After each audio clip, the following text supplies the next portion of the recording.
Andrew Tate was more than 1,000% correct when he stated that his cancellation would make him one of the biggest names still on the planet today. And now he's kind of getting his Jordan Peterson on Cathy Newman moment by being interviewed by one of the most dishonest journalists that the world knows over. Okay, who actually respects Piers Morgan? And why the hell does this guy continue to get work? It makes absolutely no sense to me at all whatsoever. Like, for as long as I've known Piers Morgan, he's always been associated with being a gigantic laughingstock. It goes all the way back to really putting Alex Jones, giving him that extra little boost up. Like, Alex Jones was gonna succeed regardless, but when he went on Piers Morgan's CNN program to begin with and was 1776 will commence again, and going on his complete and total tirade, which was hilarious and all that, but it really, you know what, just kind of cemented Piers Morgan as being a laughingstock. And then not long after that, I might be getting the two mixed up,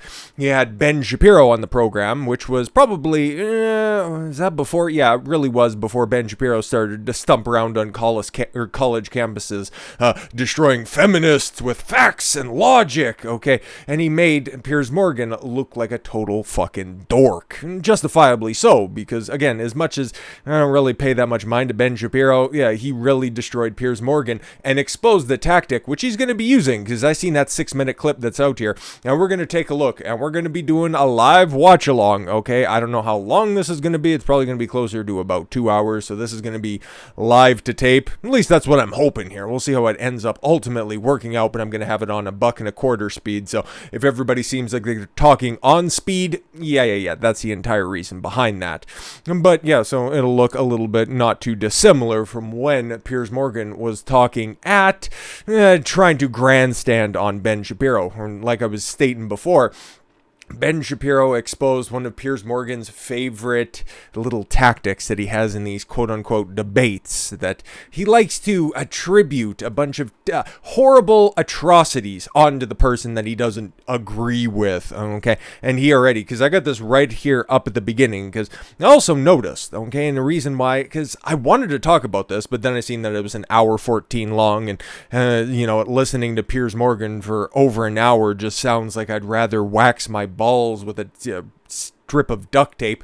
I can't really think of that much of a better analogy on that one, but whatever. I don't know, just take out every fucking hair with a pair of tweezers that have been dipped in vinegar. How about that? Yeah, so I was wanting to do this, but then I seen Rollo Tomasi talking about it, okay, and then he had that put up there. He's got his little thumbnail up there, and it had, yes, Andrew Tate superimposed, okay? It was the same thing that you have over here with the current thumbnail that Piers Morgan is using on this incredibly popular topic that he's going to be talking about. It's very funny that he has Andrew Tate on here, but regardless, okay, the way that Rollo Tomasi was presenting this was, yeah, this is Andrew Tate's time to have his Cathy Newman type moment. So I just thought, you know what, hey man, it's a popular talking point. I agree with Andrew Tate on, hate to sound hack and, you know, just drudge up one of those old comparisons, okay? I agree with him on 99% of things. Actually, I pretty much just agree with everything that he says, so you know what, might as well talk about this one. And I liked going down the, what was that, his final message, kind of funny in retrospect now, isn't it? But going over this one because I think it's going to be pretty important, and it's really it's going to play to the normies that are out there, okay? Like, I don't know, so I don't know who actually values Piers Morgan, but you take a look, you can't really see it because I got my video here over superimposed on this, but Andrew Tate versus Piers Morgan, the way that he has it down there. But realistically, from at least the 6-minute clip that was played a couple of it was a few days ago, it was released midweek and it came out, and it was just Piers Morgan just trying to grandstand and say, Andrew Tate, you're a misogynist. And it's like, no, okay, that's what everybody thinks of Andrew Tate until they hear Andrew Tate talk, okay? Like, last time that we did this breakdown in this kind of form and fashion, I brought up Sargon, Carl Benjamin. He runs the podcast, The Lotus Eaters. Since then, and especially because he was using the little 6-minute clip, which is still one of, okay, it is, what is that, his 4th most popular clip that's on there. You can see right here, this is his channel, Piers Morgan Uncensored, working for, I think it's called Talk TV. I don't know how this motherfucker continues to get work, because he's not popular on CNN, he wasn't popular on Fox News, he just tried to, I don't even see that one on here, but when he tried to get Trump in some kind of a tactic in order to just trap him into something like that. That might have been for Fox News or something like that, and I guess that didn't end up working for him. So you take a look at what's currently popular for Piers Morgan. Sure, he's got Jordan Peterson crying, and that's probably going to get eclipsed by this interview, because as it sits right now, 1.62 million views on it, and it's only a couple days old. Yeah, man, this one's going to be a runaway success for him, so congratulations. You got him flued out from Romania, and then you're just going to try to Kafka trap him in a whole bunch of unwinnable scenarios and then attribute to him some awful scenarios, okay? Like I said before with the Ben Shapiro example that he called him out for, Ben did, and called out Piers Morgan for standing on the corpses of dead kids. He's going to try to attribute something that has absolutely nothing, that they both agree has absolutely nothing to do with Andrew Tate. He's going to try to attribute that to him. It makes no goddamn sense, but it tries to paint him as this bad guy.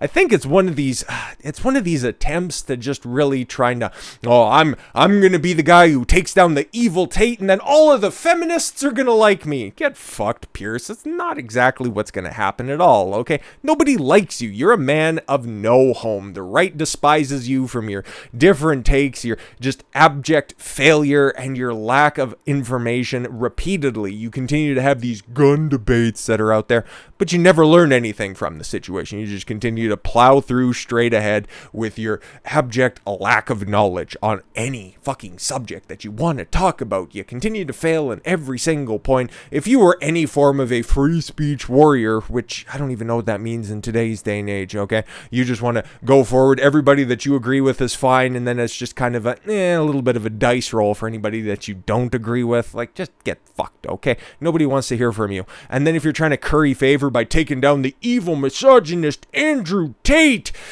yeah, again, the left's not going to fucking favor you on this one. Logan Paul, you can see it right now, okay? They made reference to it because he's, I don't know, doing some of that fucking fake fighting over there for the Fed.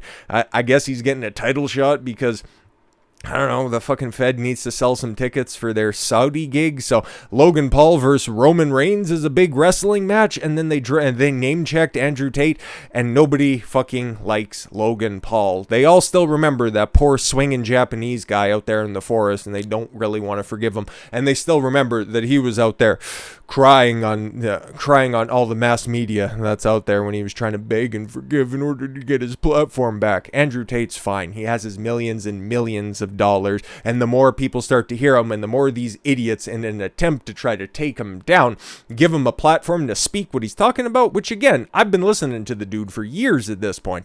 I know somebody who has a genuine care for what he's talking about and an understanding of his own situation, okay, and that's why I fuck with him. That's why I think he's a good dude. And Piers Morgan, throughout at least that 6-minute clip that was out there. I haven't watched any of this, okay? I just know how it starts here. I was just looking how far I needed to get into this in order to figure out where the interview or the verses, where the debate starts, and we just got to start right from the beginning. So without further ado, it's gonna be presented with limited interruptions, and this one's just gonna go up as soon as I'm done here. And who the fuck knows how long this is gonna go? Like I said before, it's gonna be $1.25 speed. I'll try to make my interruptions limited, but hey man, who fucking knows? So let me just check, make sure that it's on there. Yeah, like you guys can see. Yeah, you guys can see that. So yeah, $1.25. If you don't like it, obviously the link is gonna be in the description to what we're going to be talking about. So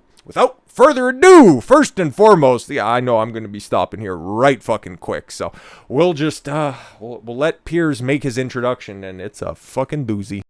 Tonight on Piers Morgan Uncensored, one of the most infamous men in the world, Andrew Tate's misogynistic tirades have been viewed billions of times online. That's one of the first things that he says, one of his misogynistic tirades. And it's funny because he'll get into his description of what misogyny is, and fucking Christ, this guy. He's now been effectively banned, though, from the internet. He doesn't think that's fair. Tonight, I'm going to try and work out if it is. Oh, just shut up and hurry the fuck up. That's nice, I don't care. Oh, here we go. One-on-one. I don't know. He's the most famous man. Yeah. We'll just skip ahead. I don't really care. Okay. Yeah, he fucks hot women. How adorable. Speaking on the podcast, and oh my god, yeah, that's nice. Just here we go. Some of them on the show. I think you should see them for yourself, not simply hear what he says about them or what other people say about them. Tens of millions of people across the world follow Andrew Tate, and with a big following comes a big responsibility, as well as a public interest in holding his views to account. If outrageous opinions are read aloud, they can be challenged and exposed for what they are. If they're silenced, the person holding these views can become a martyr. So that's why I invited Andrew Tate to come here tonight, and he joins me now live. So Andrew, well, welcome, first of all.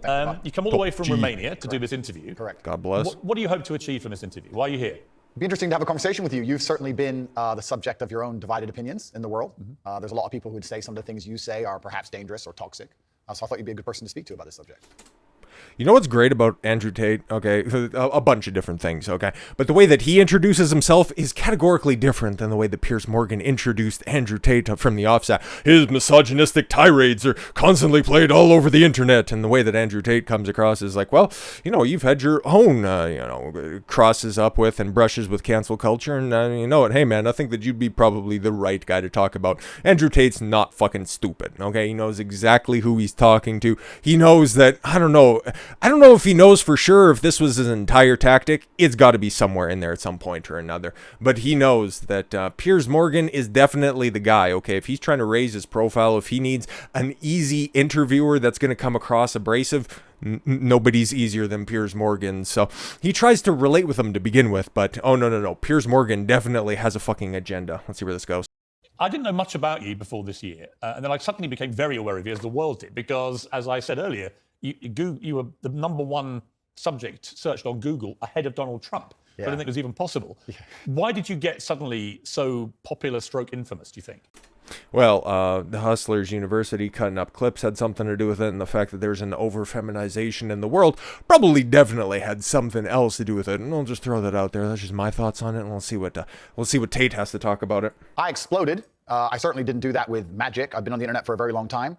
I think in the world we live in now, the other side, the people who disagree with me, as they get more and more tyrannical in their censorships and their hate mobs, etc., as standard masculine practices are deemed toxic. I didn't put a magic spell on everybody. I managed to accumulate a large amount of affinity with the male populace across the Western world because I'm simply saying things that many men believe, think, and feel. The problem, I would say... No, that's 1,000% true. I didn't know he was going to say that, but once again, I can say that because I also know that he's congruent with his message. So once again, he just puts it out there. Bad form on Piers Morgan, who has all of the Piers Morgan, what were those called? And just logos and shit all around the place. His fronting I'll fucking figure out the word later, whatever. I want to play you just a clip off the top. This is from Joe Rogan, who's somebody I absolutely love. Sure. And I think it explains to me what I presume my issue with you is going to be, right? Correct. And you have absolutely got the right to try and persuade me otherwise. Sure. But Joe Rogan said this about you. My 12-year-old and my 14-year-old asked me about Andrew Tate. And my 14-year-old asked me, I said he's a legit world champion kickboxer. I go, I like him a lot. Why do you like him? And I was asking him. And they said he says a lot of funny stuff on Twitter and TikTok. He f***ed up with the Whoa, big cuts out there. misogynist. Yes. Because if he didn't do that, if he just did the pro-male stuff. Whoa, holy fuck. Okay, because, I seen the 6-minute clip, and he loves to selectively edit his stuff. I just didn't anticipate there'd be a Joe Rogan inception on this one with a bunch of just fucking hack cuts that are right there. Oh, yeah, if he'd stop with the misogynist, stop! And then, oh, okay, cool, I see. Yep, so it's going to be a lot more of the same, huh? So I thought that was interesting, because when I've gone over everything that's been at the center of the debate about Andrew Tate, I come down with Joe Rogan in the sense that there's a lot of stuff you say I agree with. I've got 3 sons in their 20s. It's not easy, actually, being a young male in the modern world. I agree with some of the things that you say, and I probably agree with a lot more than what you say, but hey, man, I got like half of my audience that's out there, and then the people that actually do take me seriously because I talk a lot about the Royals, a lot of them are female. Me, it's, I think my YouTube channel is like 30 to 40% female. Hi out there, thanks, and I don't know why. I talk a lot of shit, but whatever. Hey, thanks for being here, I guess. But Piers Morgan, he really tries to appeal to the female demographic, and hey man, he doesn't want to upset the ship that much, and he's also just kind of a fucking weakling. And I think a lot of the things that you say about that can resonate with them. Yeah. The problem comes with the, 10, 20% or whatever of your output, which on the face of it appears to be blatant misogyny. And when you couple that with your massive influence and huge reach, that is why the social media companies have decided to effectively cancel you. Not justifiably so at all. That is... That is one interpretation of why he got canceled, okay?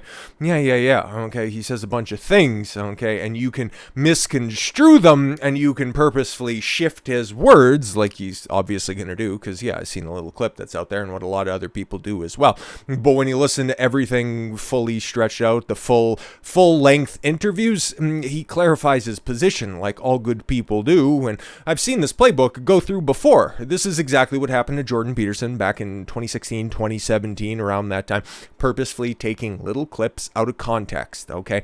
And yeah, now Tate's going through it at the exact same time. He just pushes the envelope a little bit further. And he's also funny and charismatic on top of that, and he doesn't sound like Kermit the Frog, and he doesn't cry when he's, goddamn it, why don't people just really like the men that are out there, and it's so tough, and okay, fine. I believe in cancellation. I don't believe in censorship particularly. That's why I've invited you to come on the show. But I do think a lot of the things you've said are blatant misogyny. Do you accept that? Strap in, folks. This is where it gets incredibly stupid. You made a very interesting point there. You just said on the face of it appeared to be blatantly misogynistic. I understand that on the face of some of the long format content I've made, if you're going to take a few seconds out of hours, chop it up, put it all over social media, accompanied with my massive fame, then things can absolutely not be taken out of context. I do not hate women in any regard. I have no negative relationship with women. No women have come forward saying I've hurt them. I have no criminal record for hurting women. There's no way I can be seen as the face or the devil in regards to how men treat women on the planet. I'm absolutely not the opposite. I believe in protecting and providing. I've been misunderstood. There's been large contingents of people who have tried very hard to purport lies about me. And the truth of the matter is, I've been producing content for a very long time. Hours and hours of videos been cut down to 2 or 3 seconds of clip. Those clips have gone viral and people misunderstand me. And now I'd like to do that more on my interview show. No.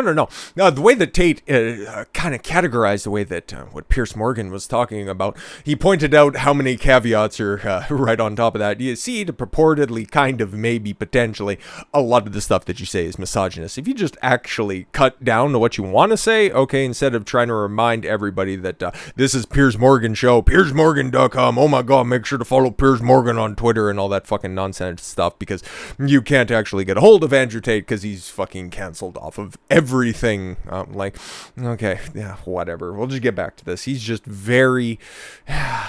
It's gonna get worse from here, kids.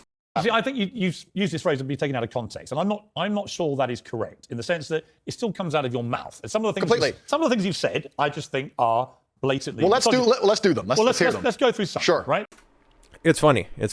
Okay, because, yeah, now it starts. All the over-talking.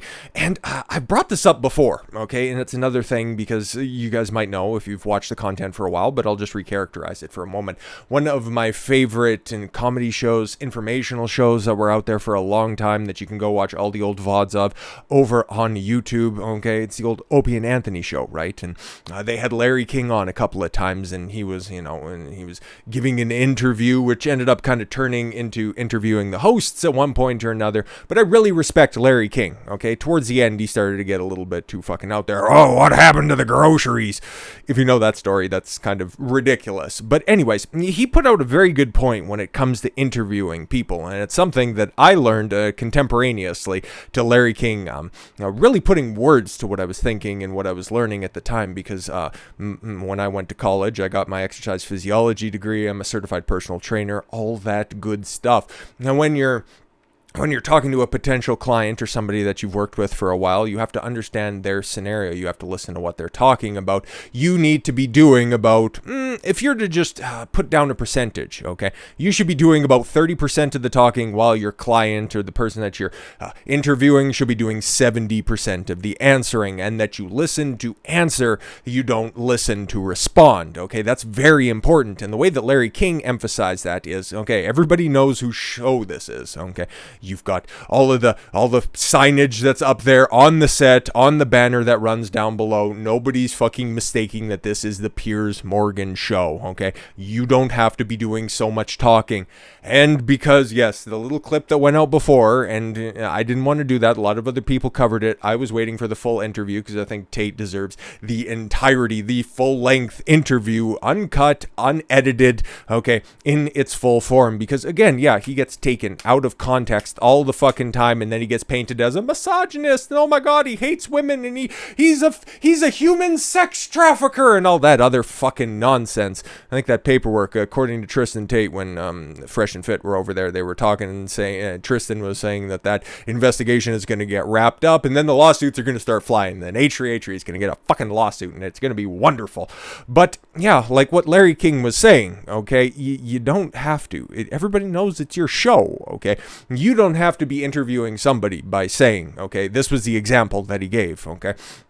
Here's my guest, okay, he's a world-renowned author. He's got 3 books out there right now. His newest one is just on shelves now. It'll be out there this Tuesday. I've written 5 books, and they're the New York Times bestsellers, and I tell you what, my famous book, or my most favorite book that I was writing, okay, you don't have to make everything about you. You don't need to placate an audience. You just need to ask questions. Like Larry King was also saying, okay, you're a blank slate. You don't know anything about this person. You need to know, okay? You need to be able to kind of sculpt the image of this person based on what their own words are. You can either let them elevate themselves or bury themselves with the questions that you ask. And that's how you can kind of gauge the effectiveness of an interviewer, is by how the person looks afterwards. If you think that it's fair, great. The person that you're interviewing will either stand on their responses or they will die by their responses. And due to the overwhelming kind of appreciation of Tate after this interview, and then definitely after the clips as well, Piers Morgan was looking super down after this, and this could be, I don't know, man, is this kind of the turning point for Tate? I guess we'll have to see. We're only a couple of minutes in anyways. Jesus Christ. So you said this about Me Too / rape. This is probably 40% of the reason I moved to Romania. In Eastern Europe, none of this garbage flies. You go to the police and say he raped me back in 1988. They'll say, well, you should have done something about it back then. Yeah, so the point I was making was obviously at the height of the Me Too scandal, and also if we look at Amber Heard and Johnny Depp, there's been a lot of high-profile cases where men have been accused of things they did not do without evidence, and their lives have been completely and utterly destroyed. Right. Absolutely 1000% true. And I think I know where he's going to be going with this, because he's talked about it before. And like I said, I've listened to a bunch of different Tate interviews. Okay, if you have the evidence at the time, okay, if God forbid, if anything happens to any of the female viewers of this, or anybody who has female relatives, okay, who've gone through a sexual assault or anything like that, if that happens to you, by all means, okay, go to the authorities, report that shit, get that motherfucker thrown in jail for the rest of his life, okay? I've also made my opinions clear when it comes to rapists, sexual assaultists, okay? I don't even think you should bother wasting the fucking jail space, okay? You can draw your conclusions from there, okay? So, again, oh, sorry. Ugh, I had to cough a little bit for a second. My mistake. Anyways, no, you should just... So yeah, if you have the evidence that's going to be out there, you know what, go to the authorities, okay? There will be validity behind that. I was also talking about this during the Johnny Depp Amber Heard stuff, okay? If Amber Heard actually had this stuff happening to her, and yeah, okay, the divorce went through and all that stuff, okay, if you were scared of what could happen at the time, yeah, okay, you could kind of believe that stuff, but when you had all of those pictures, it's like, oh my god, he beat me about the head, and look at that, I have a bruise on my arm, but nothing on your face. That's weird. But if you have the evidence, go to the authorities, okay? Don't blast it out on Twitter in order to elicit sympathy and get some sort of attention on social media. That kind of credit doesn't fucking go anywhere, okay? The Me Too thing, yeah, it was necessary for the people in Hollywood, because take a look at the high-profile people that ended up getting Me Too'd. And then you take a look at everybody else who was caught up in the wake. Me Too should have stayed in Hollywood, okay? It should have just been going after the big figureheads that were running the casting couches, that were doing the sexual assaults, okay? Those are the people that should have been taken down, okay? Those are the people who should have been reported to the authorities, instead of just saying, well, I also had something bad happen to me years and years ago that was consensual at the time, but then it didn't work out like how I wanted it to, so now I want that person to face vengeance. That's not how this shit works. You shouldn't be able to ruin somebody's life just because you feel like it one day. Anyways, back to Tate. When I say these things, people sit and say that, oh, he hates women. I don't hate women. I think rape is disgusting. I would take a stronger stance on rape than the British government. I think these people should face the death penalty. But to sit and say that women without evidence can go forward and just make up accusations against men, even though they've been repeatedly proven to destroy men's lives at will, is absolutely not. What about a woman who was raped back in 1988 and goes to the police? Then the man should face absolute and complete justice. But do you understand that when that clip appears on TikTok, as a clip, And all right. As a clip, completely. Okay, but it's still something that came out of your mouth. Do you accept that when that appears on TikTok, a lot of young, maybe not as smart as you, young men, right? Impressionable, teenagers, will read that and go, what's he saying here? Is he saying that rape doesn't exist? No, I completely. That is absolutely retarded. Okay, that's just presuming that anybody hears that and is like, oh, okay, cool, here, take a look at that nuanced, okay, take. Okay, he didn't have an example for that at the ready. It's like, oh, okay, cool. Tate has this understanding that rape is immoral, rape is awful, rape should be punished by the death penalty. I didn't know that was his take, but hey, man, I kind of illustrated my exact position on that one. Okay, so yeah, how could you possibly? Okay, that is the most bad faith interpretation. Kind of gives you an insight as to the interviewing tactics that Piers Morgan uses. Okay, so yeah, oh, did you know that somebody potentially maybe out there could possibly misconstrue that, and because you're popular and you have massive reach that's out there, they're just going to go out there and say that it's totally okay, so a complete 180 from the position that you just espoused out there? Holy. Completely. I'm not going to sit here as a professional and say that I can't be taken out of context. What I will say is that one small sentence you've taken was from a 1-hour video where I explained that, of course, rape is disgusting. Of course, everybody should be punished for their crimes regardless of when they happen. But people are not perfect, male and female. And if you give women the opportunity to destroy men's lives without evidence, there's going to be a contingent of women who will do that. I'm trying to make a balanced and nuanced argument in a world where people have no attention span. They're going to take a few seconds, put it online, decide someone's good or bad, not be interested in the longer format video. And here I am. No, I'm certainly a person who takes personal responsibility. That's who I am as a person. But we live in a world now with TikTok videos 5 or 6 seconds long. There's no content. Do you think women are the property of men? No. The point I was making. Why have you said they are? Because I made a religious point. Oh God, yeah, here we go. Okay, yeah, exactly. If you get autistic about the fucking text of the Bible or the Quran, okay, any religious text that's out there, okay, a man acquires a woman at a wedding, okay. A father gives away a bride to to her husband, okay, for a dowry, okay. We're going all the way back in the cut. Or what is that? There was a Kenyan general who offered a 100 cow dowry for the hand of the new incoming Italian prime minister.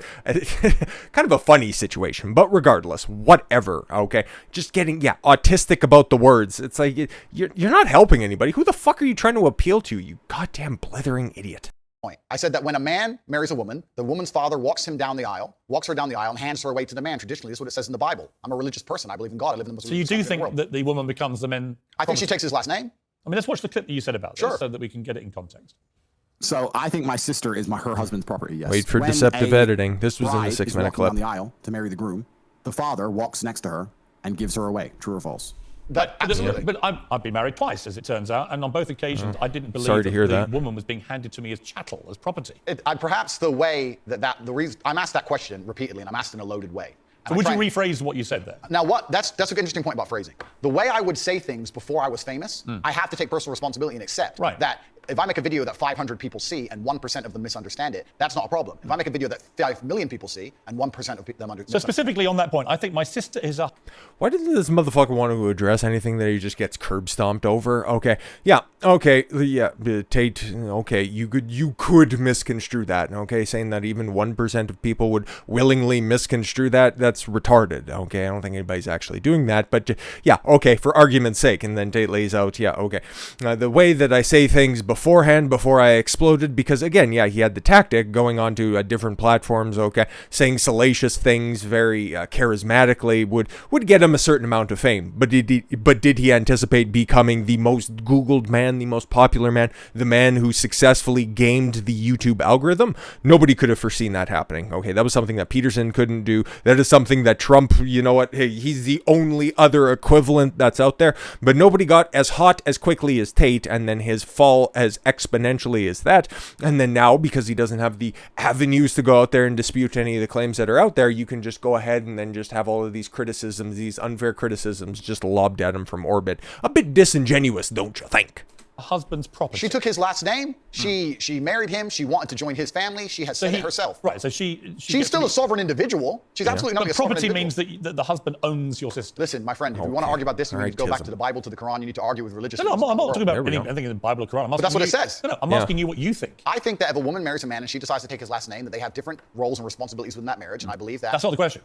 I believe the father. father hands her. Don't behave like a politician. The father hands her to the man. Right, but don't be a politician, because I think you're a straight talker, right? You keep telling me you're a straight talker. I think my sister is her husband's property. Do you regret saying it like that? I understand that with my newfound fame, perhaps it could be phrased differently. However, I still believe that a woman is given to the man in marriage. That's what I believe. Yeah, but not as property. No, property is the word that other people use when they ask me the question. But as an equal partner in a loving union, that's what marriage actually means. It doesn't mean that when you get married, the woman is given to you as a bit of chattel. Agreed. So what? I don't like what you said. It's just the way that you said it makes me feel very upset. Okay, he's tone policing, he's word policing. This is fucking bitch tactics. I say it. But that's the way that people ask me the question. People say to me, they ask Oh, the hang question. on. You can't blame people for asking you questions. Surely, Yeah, if you want to the be way that you accountable ask for what them, you then said, you ask for you've got to own the clarification. responses, not blame the question. I own the response. Let me ask you a question now, and you say something, and then say, well, actually, I blame you for I asking. understand, Piers. I understand. I believe the woman is given to the man. I believe she's given away by the father. I believe she belongs to the man. So you If she do, belongs to so the man. fundamentally, all right. So fundamentally, you do believe that Listen a to woman this becomes a motherfucker man's talk. property at I marriage. believe she belongs to the man in marriage, correct? Right. And you see, that to me is misogyny. And you're entitled to your Right. But What? do you not understand why people think it is misogyny? I understand why some people can be very offended by what I say. What they do is they take a point like that and they ignore all the other points I make the other way Yeah, around. but that's why I've repeatedly asked you about that line to see if you've changed your position. But the reality is you haven't. It's not about changing positions. I'm a full-grown adult and I stick by the things I say and I'm responsible for them. Which, by the way, is fine. Absolutely. Okay, I just gotta pause this. I was just mostly gonna talk over the rest of this, but this is just so absolutely stupid. They have a fundamental disagreement. They're talking past each other when it comes to the definition of misogyny. Misogyny, just for, laying the groundwork on this, misogyny is the abject hatred of women, okay?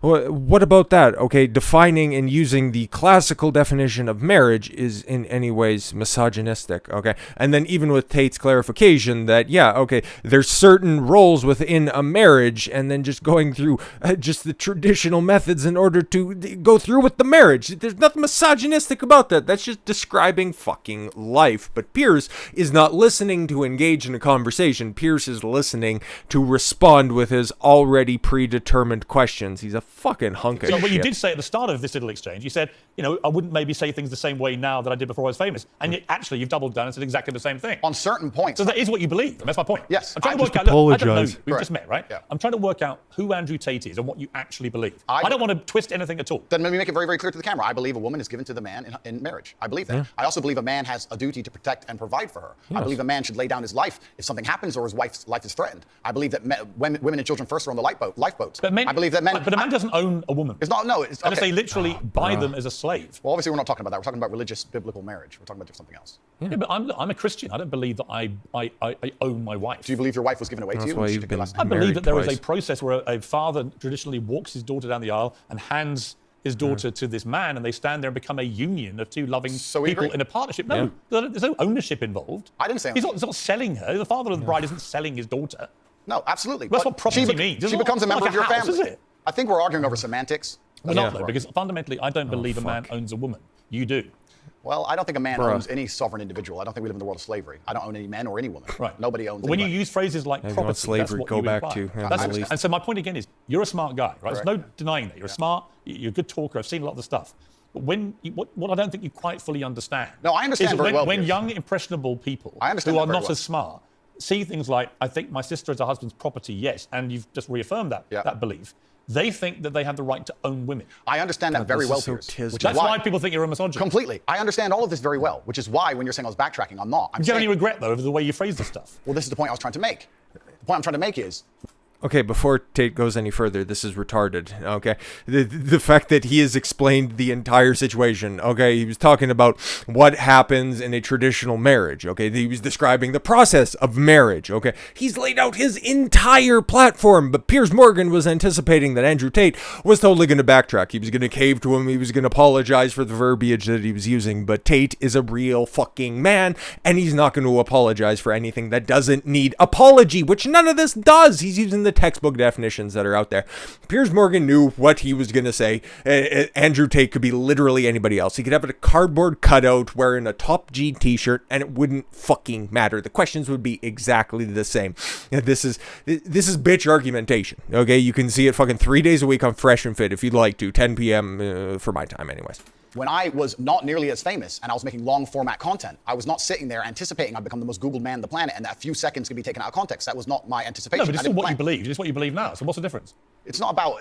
You're asking me. You're saying that young people who are If you impressionable. said to me, look, Piers, honestly, I've had time to think about this, and I wish I hadn't said it. I don't believe that. That's one thing. Just actually, please you said the opposite. apologize. You said, actually, that's what I think. Yeah. I think that when So it doesn't really matter whether you We need record the it when you're clip, like famous or Jordan not famous. Peterson It's crying. what you actually Please. believe, right? I believe that a man has a duty to protect and provide for a woman. I believe that a woman's father gives her away to the man. That's what I believe, and that's in my marriage. That's the circumstance I'm going to live under. If people want to live in a different scenario, that's completely theirs. Their prerogative. You went on to say about authority over women. If I have a responsibility over it, I must have a degree of authority. Yeah. Yep. For the same reason, if I have responsibility Fucking over based. people are going to use their mind, it's an example, an analogy. Responsibility over a child, I have to have some authority. Oh so you my God. believe as part of your ownership or your property of the woman, you have authority over her. No, I believe if you have. That's what you said. Oh, Jesus fucking Christ. I gotta pause again, this dumb motherfucker. Okay, here we go. Well, okay, I don't know how much more we're gonna be doing this because I can't believe he's still drilling down on this fucking autistic marriage conversation. But here we are again, okay? Yeah, laying everything down about this at all, okay? You said that you have authority and that you have ownership over a woman. Oh my God, like my guy, okay? Do you think that it's an equal exchange of value in a marriage here? Okay, a man has to provide security, a man has to provide resources, a man has to provide all of this fun stuff, and the woman, what does she have to do? She has to provide her half of the relationship as well. She has to provide fidelity. She has to take care of the kids eventually if they end up coming into the relationship. There's an agreement that happens, okay? Do you think it's going to be a successful relationship if you need to keep tally of everything that goes on? No, that's fucking monotonous, and you should have learned that because, motherfucker, you've already been divorced once and you're in your second marriage or some shit like that. No, you're just trying to play gotcha, so whatever remaining base of feminists that you have out there, you can somehow placate to them and say, hey, oi, take a look, I got Andrew Tate to apologize to me, won't you just, and I don't know why I'm doing an Australian accent, I can't quite figure out Piers Morgan's accent, okay? Oh, I got that big bad top misogynist out there, I got him to apologize for another 30-second clip because nobody cares about Jordan Peterson crying anymore on my fucking show. Jesus Christ. My distaste for Piers Morgan, is it coming through enough? I believe you have responsibility over something. You have to have a degree of authority or you can't be responsible. Yeah, but authority means, again, that you're the boss. The point I'm making, if you'll please let me finish at this point. The point I was trying to make was talking about the safety of a woman. She was walking alone at night, and I was saying, well, I wouldn't let my woman walk alone at night. And they said, well, you're not in charge of her, you don't get to decide what she does. I said, I understand, but if I'm responsible for her safety, and I'm the person who's burdened with making sure she's safe, I have to have the authority to say, don't put yourself in unsafe situations. The two things are linked. Well, you don't have authority. You can absolutely have the right to say to the woman you're with, I don't think you should, but ultimately... If she decides, then I can't force her. Right, so authority implies that you have the ability to control someone. No, authority implies I have the moral right to sit and say that that's an irresponsible thing to do, and I'm responsible for That's not what authority means. Well, I'm not going to... If you think I'm going to lock somebody up in their room, is that what you're implying? No, I don't think you know what authority means. I know what it means. I'm saying that if This is a different description of what authority if I have responsibility for her safety, then I have to have the authority to tell her not to do unsafe Yeah, but things. authority means that you have some form of control over this woman. I think you're trying to... Jesus fucking Christ. I'm only trying to get to what you think. Trying to Honestly, trap I him. come with no agenda here at all. I understand. No, I'm explaining you very, very definitely clearly. do, If I have you responsibility lying over said motherfucker. subject, I have to have authority over it. So let me say you have children, right? Right. You have responsibility for them. No, I have legal authority over my children. That is very different to having legal authority over my wife or my female partner. Completely. How? The point I'm trying to make. So you accept that? I accept that Because you used the analogy of responsibility for a child. My friend, these are very... These are actually really important things. They're actually. important things, but you See, interrupt me every 5 seconds. It's hard for me to actually just explain. concede. Give Point I'm me a making here is win. Fuck You off. have children, and you're responsible for their safety, so you're going to have authority to say, don't go out at night, perhaps, because you want them to be safe. have legal authority. You have a legal authority. Yeah. Legal authority. I'm saying that if I had a woman, and the question where you've raised this soundbite from, I was asked about protecting a woman, making sure she's safe, and I would say I wouldn't want her to go out at night on her own, because I'm responsible for her safety. And someone said, well, you don't have authority over her to do that. And I said, well, no, I can't force her to stay inside. But if she were to ask me, how do I protect myself at night? I would say, well, you should stay inside. That's how you should do it. I don't have an issue with what So you we say. agree. No, It's the semantics. No, it's not semantics. And this is what I don't is think you semantics. quite get why there's a furore over what you say. No, with oh my respect. God. Because the semantics fucking point get would be it. we're saying the same thing in different ways. But we're not. I'm saying to you that when you Yes. say I have to have some authority over a woman, I say to you, you have no right No, to just any simple authority really over hard a woman. from You do them, over a and child then who's a hopefully child, they'll take because your you are advice. the legal Fuck are appointed you guardian talking of that about? child. Understood. You're not a legally appointed guardian or authority over your wife or female partner. Legally appointed, absolutely not. I agree. However, when it comes to things like personal responsibility or personal It's been a safety, men, 15-minute largely by long society, are argument. accepted. Can We're the you protectors and fucking providers. believe it? We can sit here and pretend that in the world we live in, if me and my wife were walking down the street and men were to come up and try to attack us, I wouldn't be the one fighting. But we both know in reality I would. I have a degree of responsibility to protect her. So if I have a degree of responsibility to protect her physically, then the point I'm trying to make is I will do my best to make sure she's never putting herself in unsafe you situations. wish you hadn't used the word authority, Andy. The authority No. is something that she would give to me. She would come to me and say, So how Again, can I make this sure is one of I'm those safe? situations I'm where gonna interrupt you. Piers I just Morgan wanna point already out had that's his not what authority response means. pre-canned. If someone gives, a person can give somebody Voluntary authority. authority is not authority. No, but that's the point. If It's a not. woman- Piers. Andrew, it's not. Piers, if a woman comes to me and says, I want you Piers, to keep me safe, God. she's handing me authority for her safety. But do you understand the difference between having authority over somebody and somebody giving you permission to have authority? Completely. I never said One is consensual and one isn't. But why are we pretending I do unconsensual things? Because you literally say, I must have a degree of authority. I have to have some authority. And the point only if I'm responsible for her safety. If I'm responsible for her safety, I don't have No, that if your doesn't position assume now that is he's- that with her permission, I would like to have agreeable. authority when we go out at night to protect her. That's a different That was thing. always my position. But that's not what you said. But that was always my position, Piers. So again, I simply say to you, God. It is what I said, though. Do you wish you'd phrase it a different way? No, because we're talking about long format copy where I'm talking about a woman who's come to me and said, you're responsible for making sure I'm safe. I said, well, then I have to make the decisions. When an Which gives me 18-year-old authority. boy reads, I must have some authority over a woman, what do you think he thinks? Well, I understand that, and I said this earlier when you tried to say I was backtracking, which I'm not doing. No, actually, I'm not trying to gotcha you. Cool. I'm trying to Yeah, work out you exactly are. what you I You're understand with 1000%. massive fame comes massive responsibility. I understand that a percentage of the population are always going to take everything that's said by anybody out of context. Would you change the wording of what you said? No, I would No. just encourage people to watch my long format copy and understand it Would you fully. tell an 18-year-old boy you don't have authority over women? Absolutely. You would say that? Unless a woman comes to him and says, you're responsible for my safety, please make sure keep me Yeah, safe. you're in a Like I said, committed about Andrew relationship, Tate, I and can then sign up that's to what it. Then we happens. agree. You have I don't agree authority with what you in said that because you're taking a situation. soundbite from a 2-hour Yeah, but you haven't been conversation. taken out of context because I read you the entire sentence. It's very Well, you've ignored all the context around the sentence, my friend. Yes. You can't ignore a sentence that says, I must have a degree of authority. Bruh. You can when there's a 2-hour conversation where a woman is telling me if she makes me responsible for her safety and me explaining, well, if I'm responsible for your safety, I have the authority to make decisions. So Do yes, you you've think- ignored all the context. Do you respect women? Absolutely. Why wouldn't I?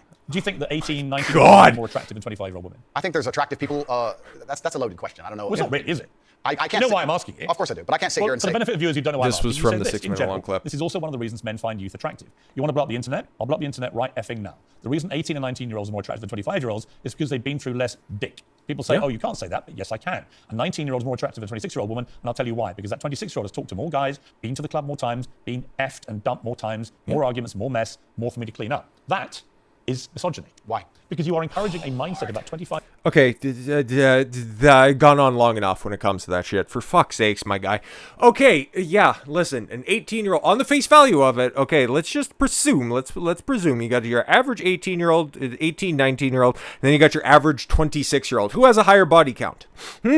Just on face value, the 26-year-old is going to have a higher body count. I think we can all agree with that. Now, they could both just, I don't know, live out on the fucking farm, okay? They're both sisters that live out on a fucking farm in the middle of fucking nowhere, and they've never seen another stray dick out in the wild, okay? You just go with the prettier one. Whichever one is more attractive to you, God bless. Just go out there and have your fucking fun.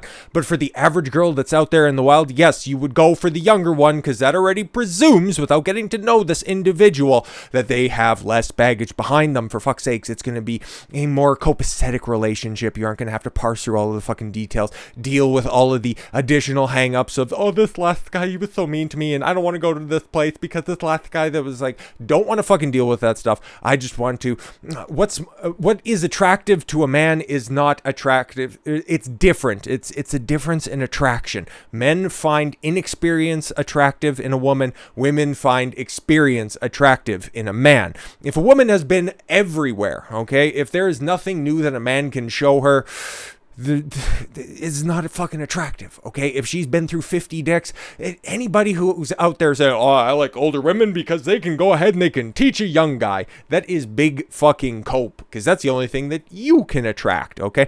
If you had every single thing that's out there, if you had a buffet of options, you would pick younger, younger, hotter, tighter. It's the fucking genetic fact at this point, okay? And that's what Andrew Tate lays the fuck out. But Piers Morgan thinks that, no, if you don't want to settle down with the town hoe, that's misogyny. What a fucking retard. 5-year-old women that makes them sound out to be infinitely less desirable than 18, 19-year-olds and having effectively been having too much sex to be taken in a more respectful generally way. speaking. Well, firstly, even if that was the case, that wouldn't be misogyny. But what did you mean by what you said? That's not misogyny because it's not anti-women. I'm saying that an 18 or a 19-year-old woman would be more desirable. Pretty anti-25-year-old women. Anti-25-year-old women we can argue, but not misogyny. Well, that's misogyny. No, it's not. Being anti any woman at all is misogyny. Not when I'm saying that women are beautiful and attractive at a certain age and saying that age. You're saying 18, 19-year-olds are more attractive than 25. Well, then ageist perhaps, but misogynistic absolutely It's that not. but you just accepted it was misogyny. No, I didn't. You said it was misogyny. I'm telling you, no, it's not. So you don't think if you're saying slightly hateful things about a 25-year-old... That's not slightly hateful. Well, it is. You think you say that to a woman's face if she's 25? It's not slightly hateful. When So you would go you're- up to a 25-year-old woman and tell her exactly what I just read out. Why would I walk up to a random 25-year-old Because you said it woman in public and on say the that? internet, and it's been listened to and watched by millions and millions of young Correct. impressionable boys. Correct. There was a large panel. There was a conversation. There was hours long of conversation. There were feminists attacking men for toxic masculinity and attacking me and saying things, and I said things back which were going to But I antagonize think, them. see, Which you've done yourself a bunch of times. I think a lot of allegations of Yeah, toxic exactly. masculinity are not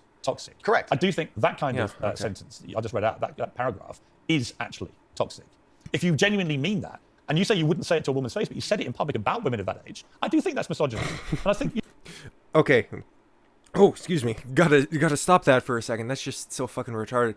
And again, whenever somebody just listens to advice or breakdown like that, okay, oh, you don't want to date the 25-year-old because she's just inherently been through more dick than the 18-year-old. Again, if you want to just have this autistic fucking look at it and just strictly look at the text, sure, yeah, you're gonna run into problems when it comes to this stuff. But that's already pre-assuming, okay, that the 18, because again, hey man, these girls coming out of high school, it's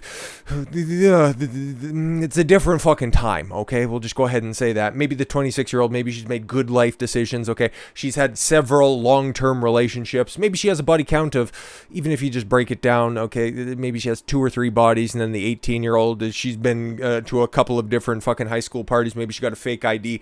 It could be totally fucking degenerate, and Haram and Abdul get the rocks when it comes to that type of stuff. Okay, but you can always tell. Guys can tell. Experienced guys can tell. Okay, if a girl's been out of, she's been at the club. You know, she's been a bunch of different places. She recognizes a bunch of people. She says hi to all the club owners. She knows all the different restaurants that are around the place. There are little tells from girls that are out there who have experience, okay? That could be an 18-year-old, that could be a 22-year-old, that could be a 40-year-old, okay? Or you could just have the wide-eyed enthusiasm. There you go, proper terminology. Wide-eyed enthusiasm of somebody who is inexperienced, and it could be somebody who's 18, it could be somebody who's 26, it could be somebody who's, even though it could be possible, it could be a 35-year-old, okay? This could just be somebody who's all well and good, who's had a bunch of long-term relationships, long-term successful relationships that just simply ran their course. All of these things are possible, but if you just want to adhere to the autistic interpretation of the simple fucking words, you're just trying to engage in a gotcha type situation. And Tate, for everything that he's doing here on this, whose show is this again? I already forget. No, exactly.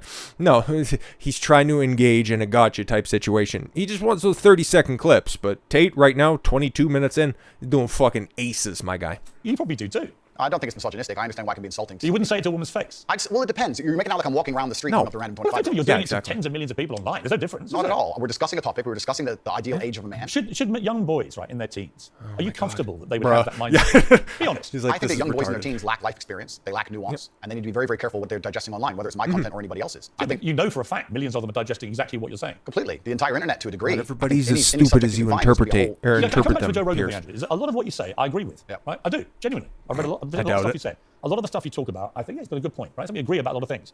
But when I read that kind of thing, I'm like, how much of that is you? How much of that is some act? Do you regret saying stuff like this? And actually, do you see it as weakness to admit you shouldn't have said something like that? No, I don't live with regret. I think what's happened is that just trying to get an apology arguments with feminists, arguments with the toxic masculine crowd, arguments with the left, and they're going to take a small clip, small sentence from ours, and they're going to try and paint me as a. But I'm not left or right. I don't know what you are. Bruh. That's my point. No, but that's my point. And I understand. And you're doing exactly as I knew would happen in this interview, which is because you're a busy man. You're not going to watch hours. I'd pause that, but Actually, I don't even know where to begin. And I'm going to come to the stuff where I agree with you. And I'm going to come to the stuff about zero self-awareness, which I have issues with. So this is, it's a long interview, right? Sure. I just thought off the top, you said to me, and you were quite bold about it. Well, go on, then let's go through these. And you should keep going. I will sit here and stand by what I said. I believe that. On that, I just read to you then. Yeah. Do you wish you hadn't said that? I understand how it's been misconstrued. I understand how it's been weaponized against me.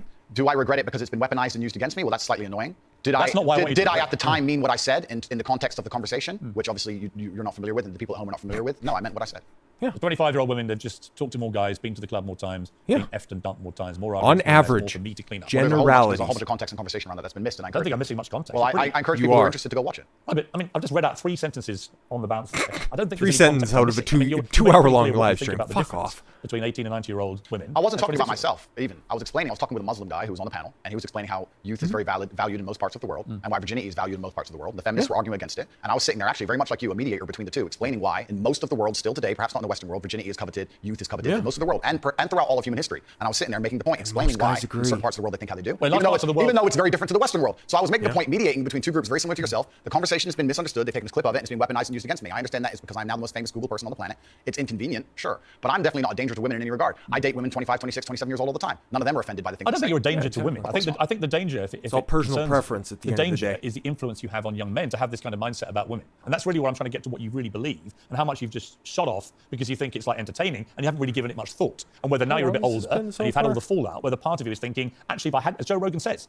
if you hadn't said stuff like this, you'd probably still be on these platforms, you'd be massively more popular, massively more famous, massively richer. So I'm really just trying to get to, on the blatantly misogynist stuff, do you just wish you hadn't said it? With great power comes great responsibility. It was certainly said before the great power came. It's inconvenient to a degree. However, like I said at the time, with the context of the conversation, I know that I'm not saying things which I believe to be detrimental to the world. However, they've been misconstrued. They've been I think Joe would if a reverse his 25-year-old woman was position watching, if Tate would you was say, on I'm his sorry to say? podcast. Well, I wouldn't want anyone to be offended by anything I say. But I say things that offend. And this is the thing that's interesting, Piers. Please let me finish. You're behaving like a politician. Hang on. You can say Please I'm let me interrupting. finish. You do. But you're answering a different question to the one I asked you. So as an No, interview, he's not. Okay, You're behaving. sure. Okay, let's You're you said listening that. to So we both respond. got up. Okay. So again, my point is simply, if a 26-year-old woman is watching and has heard those comments, would you just say to her, look, I'm sorry, I shouldn't have said that? No, I won't. I will say that I am sorry that that offends you. However, there's a large contingent of the world. That doesn't mean you're sorry. No, I'm not sorry. That's the point I'm making. I'm sorry that offends you. However, there's a large contingent of the world that believe that, and I was mediating for a conversation. Parts of the world that believe that about 26-year-old women. responsible are parts of for the his world where words, women are not not how allowed out anything on their makes own. you That's your- that's feel. They have to conversation wear full burqas. Well, that's a conversation They're not to allowed have. to drive cars. That's nothing to do with But is that the kind of world for women that you? I was mediating a conversation. I'm asking you what you think. I don't live in a country where that happens. So you're using that as the excuse for why you're not sorry for saying it. It's not an Is that there are excuse. parts of the world where this is fine? My So friend, my question to you is, This well, do you think it's fine? conversation. I don't What think a it's fine. fucking I live in a time. world where You don't think it's fine? the reason This isn't that hard, Andrew. You can simply say, Piers, you know what? With the benefit of hindsight, please I wish I hadn't said it like apologise. that. So And if a I need a 26-year-old woman clip. watching, I'm sorry I said that because that actually is blatantly misogynist. And even though that's a view it's held not. by other parts of the world, it's not a view I share. Now, my I would God. respect you more if you said that. Yeah. Than if you Is try and say, Andrew Tate it's in other calling parts for of the the world, fucking so I'm not sorry. globalization I think that doesn't tell me what you of the think. then you need to Sharia understand law? why No. my content existed in the first place. My content existed because I tried my very hardest to be an absolute and utter realist, especially with uncomfortable truths. I was pointing out that very uncomfortable. Is that a truth? It's an uncomfortable truth in many parts of the world. It's not a truth that I'm happy about. It's not a truth is that I'm why- No, happy hang I on. swear. You're doing it again. What do you mean that's a truth in other parts of the world? That's what you said. You're not talking about another part of the world. You're talking about what you believe is the difference between 18 and 90-year-olds. Universal advice, I was talking idiot. about- Your belief. I was talking about what the people on the panel believe the difference is. So what do you think the difference is? I think the difference is age. What's the difference? Then? Well, then a 26-year-old's older than a 19-year-old. And so you stand by what you said about talking to the guys, being to the club more times, being after dump more times. Do you believe that or not? No, there's plenty of 26-year-old women who have been with one man or virgins, Right. of course. So you don't believe that. I don't think that the age is the only thing that's going to decipher how many men and women. So if you don't actually believe what you said, just say sorry. It's not about not believing what I'm saying. It's about you understanding that there's large conversations going on. I'm just reading back stuff you've said. I know and I'm you are. asking you, do you believe it? I believe that it's more likely a 26-year-old's had more partners than a 19-year-old. You don't know that. I don't know that. You're right. In fact, there could be absolutely no evidence for that whatsoever. Completely agree. So why say it? Why stigmatize all 26-year-old women? It's not about, we're repeating ourselves here. We're not really. I'm just trying to get to what you actually believe. I believe that men find youth attractive I'm just in general. trying to trap I you. believe that in the context of the conversation. 25-year-old women aren't old. I agree with you. They're not, especially I'm old. I'm a lot older than that. The point I was making was part of mediating a panel, a conversation between feminists and some Muslim guys. I get it. I Okay, get it. good. But So you you want- understand why I said the sentence. But as far as I know, you weren't espousing what a Muslim man might think. You were espousing what you think. I was espousing what the people on the panel believed. You were saying what you think. I feel like you're trying to pin me down. If it's not what you believe, just say, I don't believe that. What part wouldn't I believe? Well, you tell me which part you don't believe. There's the sentence. Which part would you now say you don't believe? Oh my God. I believe that 25-year-old women perhaps have had, because they've been alive longer, maybe have had more partners, but I don't believe that makes them a bad person. Right. But you understand that the way you phrased it makes every No, he's 25 missing the understand whole about the both. sexual I don't market think so. value Of course and you do. personal worth. Not stupid. He's Come just, on, Piers. he Andrew, realizes you that know they're not what intrinsic. that sounds Tate like to any does. 25, Piers Morgan 26-year-old doesn't. Completely. And Right? So you have maligned every 25, 26-year-old woman No. with that statement. He would have said And I'm that simply if that's asking what you, he to meant. all those who are not of the type of women that you've described it, are you sorry? I don't want anybody to be offended by anything I say. I want to be a positive force in the world. I don't want anybody to hear what I say and make them feel bad about themselves. I want all people to live righteous and good, whether they're male or female. And anybody. Do you lead a righteous life? I think I do, yeah. Do you? Yeah. You boasted openly of having 6, 7 partners at once. So is that righteous? I'm not taking. There's no moral view from me. Simply asking you what you think righteous means. I think righteous is living true to your heart and knowing that you're doing good by Feminists, people, will not you snaking like anybody, me? not Fuck lying to anybody. I know I live a very righteous life. Have you ever been in love? Yeah. Righteous, times? true to himself, true to his I morals. believe in love between men and women. A real love. lives You know, the where life that he's how many living. times would you say? Enough. I believe men and women are a beautiful union. I think we're slightly different, but when we work together, we're the most powerful force in the world. How many women have you loved? I don't know, Piers. A few. Give me a ballpark. 5, 10, 20? Let's say. You don't forget how many people you've been in love with. Let's say 10. I mean, I've been in love, and I certainly believe that men and women, when they work together, it's the most beautiful force on the planet. I believe in family. I believe in children. I believe in. If you believe in family and children and love, Yeah. why are you single? I'm not single. Well, you're not married. Something. Well, if I was married, the Oh last my thing I would God. do is advertise it to the feral psychopaths. So I'm not feral psychopath. That's married, that that could be means that you It can be own a debated, woman. But the point I'm making as a whole is that all of these. Do you want to get married? My point. No, but let's please for a You don't second. or you do? Let's please for a second because you've interrupted me so many times. I've failed to. Well, actually, I've only interrupted you to be clear when you've actually answered a different question. Cool. Well, then on all these points you're And you've making, admitted that. on all these points you're making on repeat, you're taking these sentences and on repeat you're weaponizing them against me. I'm not I understand. weaponizing anything. Okay, it's fine. Yes, no, you are. you're weaponizing the weaponizing, which No doesn't problem. exist. No problem. You This said to is me, why come on, Andrew bring it Tate on. came Read off out so all the well things after that you this think are interview. blatant I'm starting to misogyny. understand. All I've done is literally read out all the things we identified from all the research that I thought were blatantly misogynist. And giving you the chance to respond. And the only time I've interrupted you is when you He try to has answer a responded. completely different question. Understood. You just don't like the answer. But these things were said in large context where often I'm talking about how For example, on the same podcast where you've read one of them sentences from, I was talking about how it's a man's duty to die by a woman. And the guy asked me, he said, if 10 men with knives attacked your woman, wouldn't you just, I said, yeah, I'd stand and die. I'd never just run away because I have a duty as a man. I must die on the spot to protect her honor and my honor. I'm talking about a man having responsibility to his duties. I'm talking about the old traditional ways of masculinity. And what happens is a few sentences from such a long conversation is taken and used against me. I understand that. So I want you to understand that I'm talking about protecting and providing for women. I'm talking about a man making sure. Do you want to get married? No, but we have to all feed into each other, Piers. I'm talking about protecting. No, but I'm talking about protecting and providing for a woman. I'm talking about a man being responsible for her safety. I understand. So of course I believe in men and women. Of course I believe in love. Of course I believe in marriage. Of course I believe in family. No, the idea that I don't believe in these things I didn't is ask crazy. you if you believed in it. I asked you if you're going to get married. One day, absolutely. You'd like to. If I'm not married already, I will be married one day. If I'm not, You might be secretly married. I could be married, correct. Why would you not tell me either way? Why would I advertise to the feral psychopaths of the world who have tried their very best to destroy me for an opinion about my private life and the things that are most sacred to me? Why You would I think do if that? you said you were married, everyone would hate you? I don't know about people hate me. It's about me understanding that Why I'm a would hard his target, takes but I change am if very he was protective of the married? people I care about. Right. But you believe in the concept of marriage. Completely. That's what we were talking about the whole time. What do you think? We talked about a man giving a woman away. I believe in marriage more than anybody. In Here's fact, my- I believe in marriage. No, please. Okay. I believe in marriage in the traditional sense. I believe a man has a duty to stand up and be a real man. I believe that the problem with the world today that we are facing is that not enough men are sticking to the age-old ways of masculinity. I believe that me standing up and saying a man must protect a woman and provide for her, so he needs to make sure that she's safe. He needs a degree of authority to I have protect no her. problem with- But people do have a problem with it. I'm And that's not sorry. the world we're in now. Andrew, I'm over here. Sure. I don't have a problem with what you just said. Here's where my problem comes, right?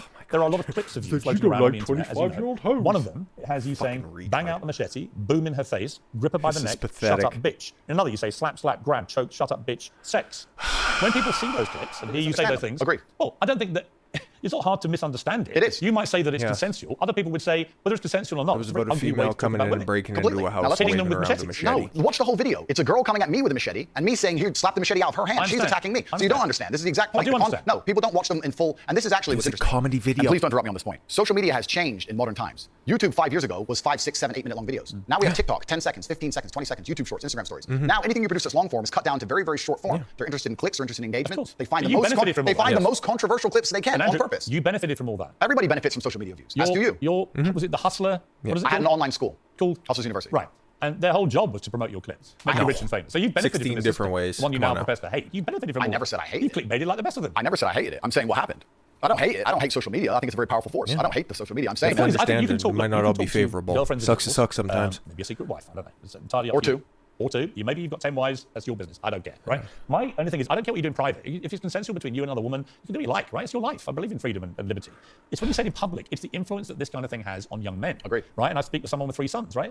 Who are, by the way, they're intrigued by you. They're fascinated, right? You're a big thing in that world of TikTok and so on. So they all are aware of you and what you say. Please So they're all looking. apologise if And when I they pop see you things up like the enough. machete thing, I get the context because I'm a 57-year-old No, guy you don't. who's been around the block a bit, and I can get what you said, and you responding to a particular scenario which you'd created where a woman. But it can be misunderstood. I understand. So my point to you is, Purposefully given that you know it can sometimes. be misunderstood, do you regret saying things like this on camera where it can No, be he said disseminated it like by less 15 intelligent young fucking males who think that is actually what they should be doing to women? And finally, we get to the point of the issue, which is the point I tried to make at the very beginning.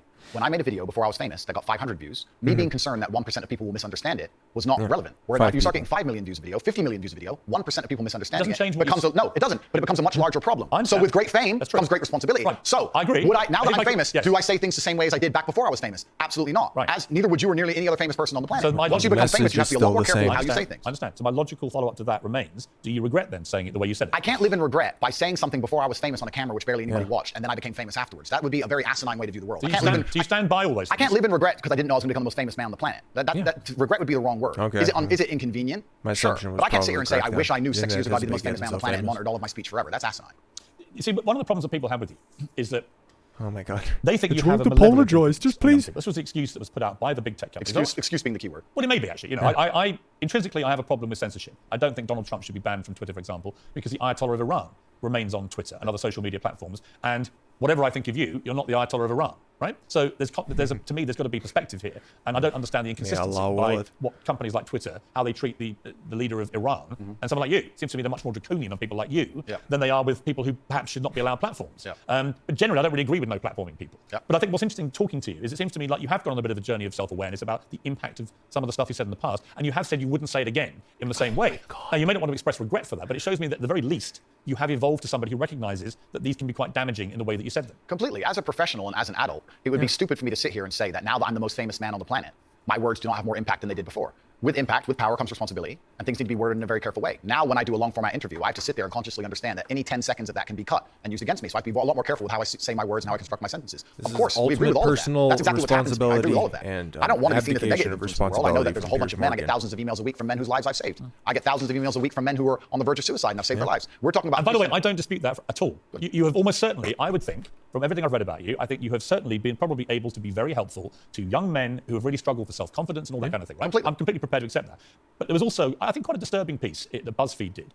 And it talked about the negative impact of young, BuzzFeed. impressionable male minds when they've read or seen some of the more inflammatory things you've said. And they quoted, for example, Sandy, 22, from Washington. My father's gone from a man who minored in women's studies in college, who was kind and in touch with his emotions, treated all people, men and women around him, with kindness, to a man who says that whenever he sees an effeminate male stranger, he gets an overwhelming urge to murder them. He loves podcasts. He listens to a lot of podcasts. I know he's listened to Andrew Tate. Whoa. Let's stop for a second. Let's be professional here, Piers, because you're a professional as am I.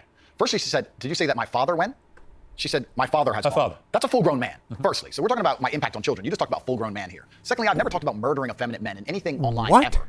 In any context ever. So I don't know why they have taken some random person I've never met in the world who's full grown, an adult, and come to their own conclusions who I've never met and lumped his name in with mine. That is absolutely unfair on every level. I didn't read this BuzzFeed. I didn't read this BuzzFeed article, but after hearing the first point, I know it's trash. That is complete ridiculous. Garbage. What is to say I'm the reason this man believes what he believes. I've seen a quote from you, and you can tell me what you feel here about this. Sure. You talk about people don't want to see men dressed up in dresses. Transgender. That's not exactly what I said. What did you say? I said the reason I am so popular and I'm so famous is that there's a large contingent of men who don't want to wear makeup, who still want to make money, go to the gym, be strong, drive a fast car, be traditionally masculine, and don't want to be shamed for that, and they don't want to be called toxic for that. That is the reason I'm so massively famous. That is what I said. What do you think of transgender people? That's nothing to do with me. I'm not transgender and I don't understand the issue like they do. Are you transphobic? really Do you talk about it. consider yourself that? Transphobic? What? Afraid? Well, kind of, yeah. I don't live in fear, my friend. I have no problem. You have a dislike of transgender people? I don't know any transgender people. You have a Oh dislike my of What they God. stand for, what they are. No, why would I? I don't know. That's not my issue. That's not my issue. And that's actually quite interesting because when I was attacked, a lot of these stupid articles like BuzzFeed, because it's ridiculous, that first point proves anyone with a brain knows that that's garbage. When they attacked me, they lump a whole bunch of things in together. They say misogynistic, racist, transphobic. They just put them all together around. I'm mixed race. By the way, I don't know where they get these. They just get these buzzwords and put them in a sentence. By the way, Yeah, I didn't know. I don't really care at this point. Jesus Christ. We got to stop here for a second. We got to parse through some of this idiocy. Like I've said before, I've listened to a bunch of different Tate interviews, Tate debates, whatever the hell you want to call them, from a bunch of different people in different political spheres. He very rarely, if ever, brings up race or transgenderism. So to try to lump that on there and just say, oh, what's your opinion about trans people? And it's like, I don't really care. It doesn't really affect me. I don't date trans people. However you want to do, however you want to live your life, just go for it. You're a legal adult wherever you are in the world. Do whatever the hell you want. That's his opinion on things. Congratulations. He's just talking about how he lives his life, what he sees as a deficiency in the world, and then just tries to plug in the information as he sees fit. And here's Piers over here. I'm not trying to trap you in anything. And then what are you trying to do? Oh, do you hate trans people? Are you fearful of like, for fuck's sakes, Jesus. Man, like, this is, I would add more, but it's just so fucking infuriating. Christ on ice. completely agree. It's and crazy. I've had the same thing done to me. Okay, and I'm not calling you anything. I'm asking you what you personally believe you are. It's not an issue I discuss. What I do discuss is So that... you support transgender people? I support individual liberty. I'm a libertarian. Yeah, so you support transgender people? Sure. Why not? Yeah, exactly, yeah. So, but my point is, as a whole, you're saying that I'm saying I don't want to see men in dresses. I'm saying no. You support gay people? Sure.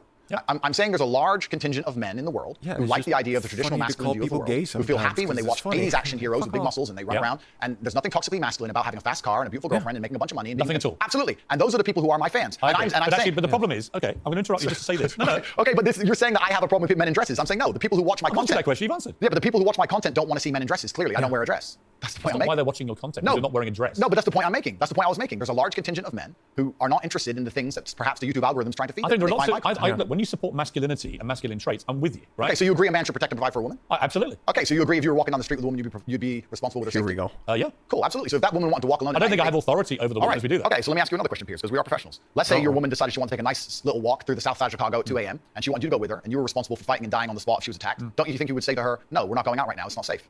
Yes. Okay, so you'd have authority to make the decision. So No, I we wouldn't. agree. So I would say, I don't think you should. She decides to. It's her ability. Well, if she decides, you're not going to stop I her. have no power to stop her. Completely. But you think you do? No, I don't think I have power to stop You her. do. No, I think I have power to make the decision. He I think, no, he's that's not literally fair. said the opposite. You have the power to stop her. No, because that's where we differ. That's why I think it's interesting about you. I don't think you really think through what you're saying. I think through what I'm saying so carefully. Yeah, but Andrew, what Piers. you've literally just said is that you have the power to stop No, her. I said I don't have the power to stop her. I'm not going to lock her in the room. I'm saying that. So if she wants to go on her own, then she's going to go. Then but you don't have authority to stop her. Okay, but as a couple, if we're going to sit there and decide if we're going to take this, you asked me, would I feel a sense of responsibility for her safety? Absolutely. Agreed. Absolutely. So would let I me have finish the this. power or Rehashing authority the to stop her same doing it? four No, of course talking not. points So let me over and finish over this. again. You're not going to stop her walking out the hotel. Of course, it's her decision. She's a sovereign Fucking individual. idiot, My point is that Piers usually in a couple, people you sit there as a team and you discuss, and perhaps on certain issues, the woman will know more about X and she'll decide X, and the man might know more about Y and he'll decide Y. So I'm saying if we're as a couple and we're sitting there and deciding, as a couple, as a team, and she says she wants to take this late night stroll, I'm going to say, you know what, I'm going to veto this one. I'm going to call veto. Do you believe it's dangerous, right. which to a degree would give me, in that particular scenario, Exactly. a degree of authority. If she said, I don't want to listen to you, Andrew, it doesn't give you authority. She says, I don't want to listen to you, Andrew, I want to go on that walk. Then what can I do? Say, well, then you don't have authority. Then I wish you the best, my love. Then you don't have Are authority. they Well, then talking it's the same semantic. language? Not really. I think it's the complete opposite of what you said you had, which was authority. No problem, Piers.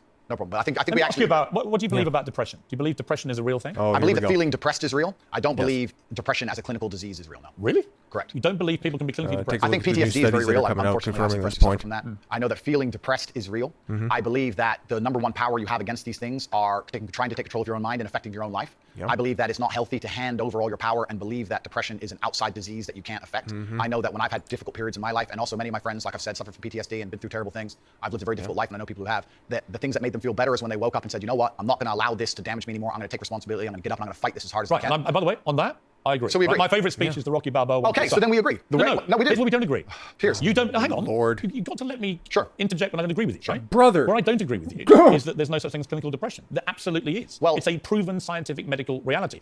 There's a different really? argument about have we gone a bit too soft, right, in schools and all the rest of it. Absolutely. Yeah. Do I think some people moan and whine too much about their lot in life? Definitely. Okay. Are we a victimhood society? 100%. Okay. Is there such a thing as clinical depression? Absolutely. So and my argument is that if you actually bracket everybody who's not clinically depressed and doesn't have the genuine medical condition, then actually if millions of people are deemed to have depression, the ones who really need the help don't get it. Well, That's my point. Well, that I would agree with. You're right. I think it's certainly an overused term. You don't accept there is such a thing as clinical depression. No, I don't. And that to me is a damaging view. Okay, well, let me explain why. If someone comes to me and says I'm clinically depressed or I feel very, very sad, I would say the first thing you need to do is stop accepting the identity of a clinically depressed person. Stop accepting you have no control over this. Yes. And what you need to do is stop identifying that way and let's work together to try and fight There against isn't it. an eminent for doctor your in the world actions. who would tell you there is no such thing as clinical I think depression. Who would not tell you that some people it's simply beyond I think their Johan control. Hari wrote a book saying exactly that, my friend. He's not an eminent doctor. No, but he's a journalist. I said depression wasn't real long ago and was attacked for it. And Johan Hari wrote a book, which What's it got to do with Johan Hari? because he wrote a book proving me right. Most people, Johan Hari's a journalist. sure. And my point is that a lot of people who are clinically depressed are suffering with something in their life. And if you fix the problem in their life, perhaps they won't feel depressed anymore. That's not a disease. No, but Andrew, that's you're situational. Andrew, you're simply wrong. If that's what you believe, Piers, it's That's what not. I believe. I don't believe in things that take power away. There is not an eminent doctor in the world Piers, who would agree with Piers, you. Do you think you know more than doctors? I can't become clinically Again, depressed new studies that How are do you out know? there. because I don't believe in it. I can't be haunted by a ghost if I don't believe in Well, ghosts. that's like saying I'm never going to die because I don't believe in it. It's ridiculous. Perhaps, but if it allows me to live a life where I feel happy and But here's where content you within myself. again. This is that little area where you lose me. No, I don't lose you. You are, because because somebody with your following the says there is no thousands such of people, thing. the thousands of people who have emailed me saying my doctor told me I was clinically depressed and it's a disease that I have got in my brain and I can't be fixed. And I started listening to you and I realized that that's not the case and I can fix my own life. And you're the only person who has If you- ever helped me. Oh, Andrew. Thousands of people have Andrew, emailed me that if you exact think- email. If you think you are single-handedly curing people of clinical depression, you are living No, in cloud he's cuckoo. not I saying am that reading at all. emails of people who I have cured of clinical depression. You're reading emails from people who have believed you when you say there isn't such a thing, and they've probably never been diagnosed clinically depressed. They just want to go along with what Andrew Tate says. I don't think so. And I think your view of that view is dangerous. What an asshole. Oh my god. Like, we gotta stop here for a second, because this is fantastic delusion from Piers Morgan right here, obviously. Jesus fucking Christ. Okay, so my guy's over here just saying that, oh, you should just listen to the doctor that just wants to push all the pills on you, and then you saying that you're gonna just go ahead and single-handedly get rid of clinical depression from the world. This is like, what is Tate saying on the other side? No, you should probably take responsibility for all the actions and everything that you say outside of your mouth, and once you do start to take responsibility for those actions, you start to realize that everything that you do is something that you can control, and therefore by taking that agency, that one of the hot button words that's on this interview so far, you take responsibility for your own actions, then you realize that you can control what you're doing, and then guess what, that whole depression, that whole feeling that you're out of control of your life, suddenly just that blanket starts to lift. And like I've said before, and like Tate has said before multiple times, there are mental illnesses that are out there. Okay, there are legitimate breaks out there. People are schizophrenic. People do have legitimate mental fucking problems. But then just thinking that, oh man, I'm just so depressed. No, I just got to take this handful of pills every morning. Well, why are you depressed? Oh, well, things just used to. Oh, my childhood was just so bad. And it's like, okay, cool. Well, how I get over feeling bad? Have you ever tried going to the gym? No, I'm too depressed. No, you're depressed because you don't go to the fucking gym, because you don't take responsibility for what you're saying, because you're always trying to shove it off to somebody else. Oh, somebody else will just fix it out there. Oh, and then I'll just I'll just sit at home, pop the happy pills, just go to work every day, just don't want to raise my head up too far. I just want to try to placate to everybody and just try to, take down the other guy in order, and just try to throw back the old hack phrase of, oh yeah, blowing out somebody else's candle won't make yours any lighter.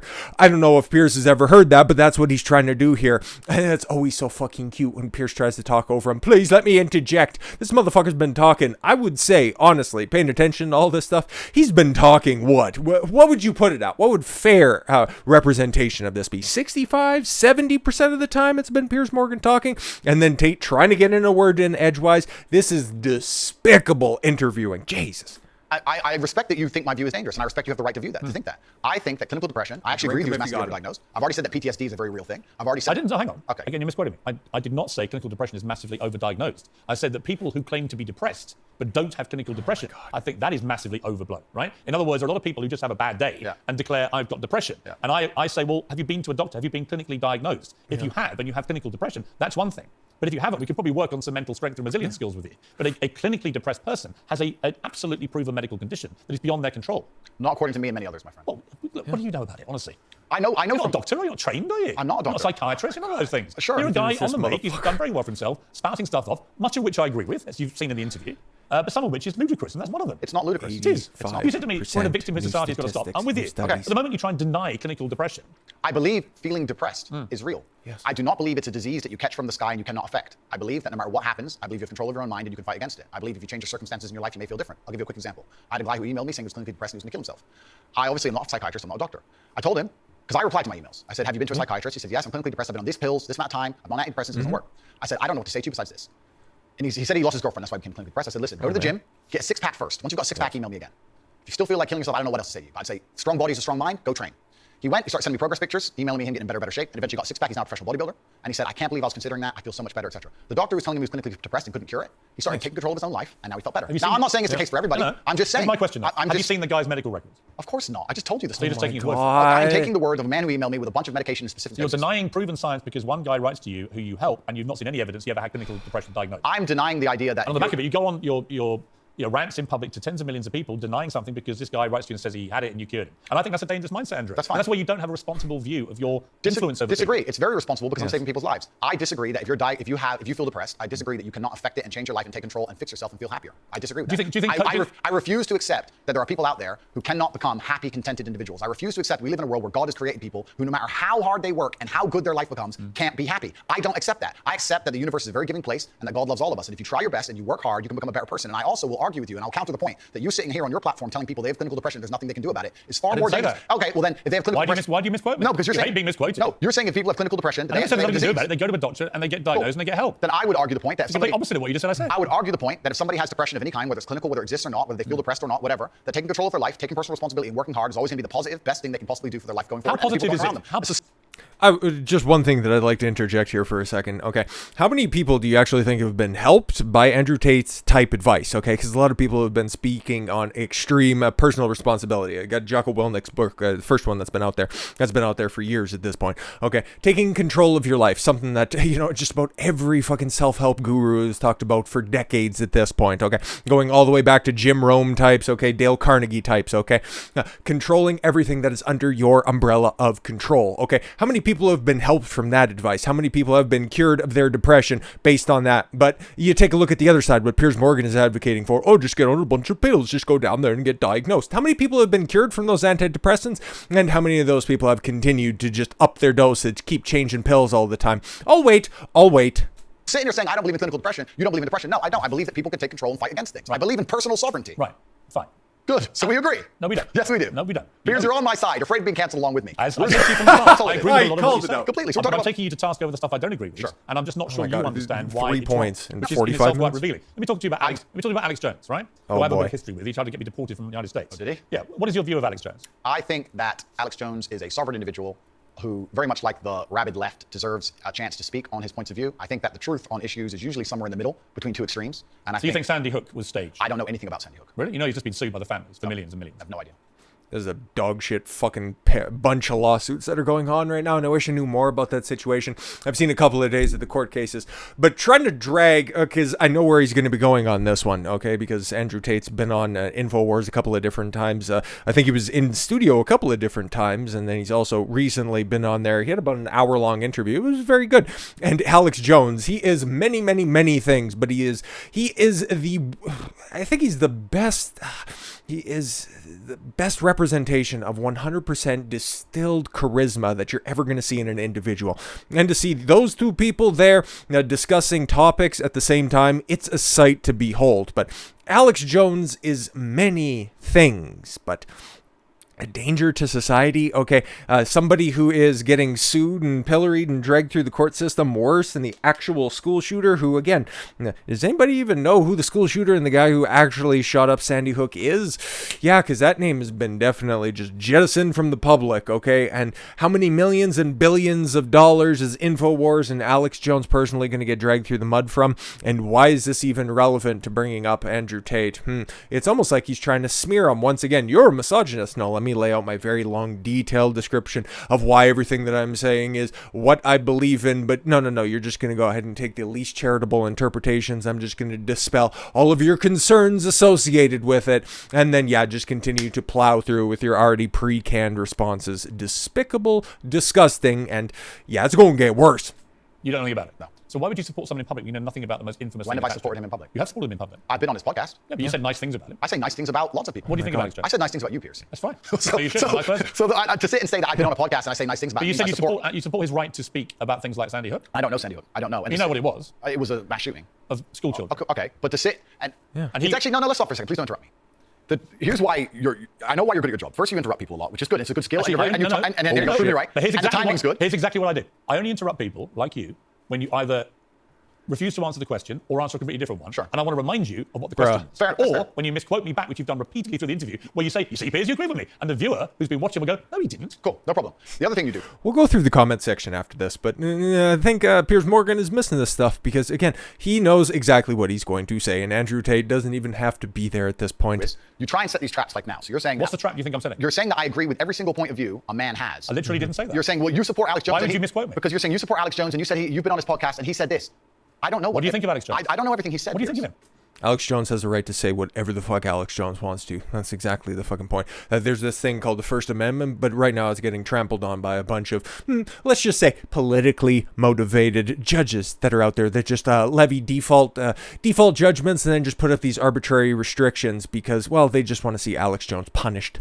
I think on his podcast he was cordial. I think he was professional on his podcast. Yeah. I've also done podcasts with rabid leftists and people who openly hate me. Is it wrong? I do a podcast circuit. Okay. So and I don't know everything he's ever said. When somebody like I don't know what you're trying to get here because I did a podcast. Let me get a word in edgeways. I'll tell you. It's a lame trick. If you let me get a word in, I will tell you. Let's go. Alex Fuck Jones off. said that Sandy Hook didn't happen. It was staged by actors. Okay. This compounded the appalling grief of the families of those poor 20 What's his children position who were now gunned to on pieces it? by a lunatic with an AR-15 semi-automatic rifle. They were already grief-stricken beyond belief, and this guy poured petrol onto that grief quite deliberately to make a huge amount of money from his InfoWars dog fake news shit bullshit. fucking And as a result, all of the response. families have now sued him, and they've won. And he's going to have to pay back tens, maybe hundreds of millions of dollars in damages to these families. And quite right, it won't do anything about the pain he caused them. Some of them actually had people turn up outside their houses with guns. But Piers because Morgan Alex isn't that Jones had bright. told them that these parents were making it all up. They were all staged actors. It was all run by the government. No. So I simply say to you, now I've told you Absolutely that. not. What is your view of Alex Jones?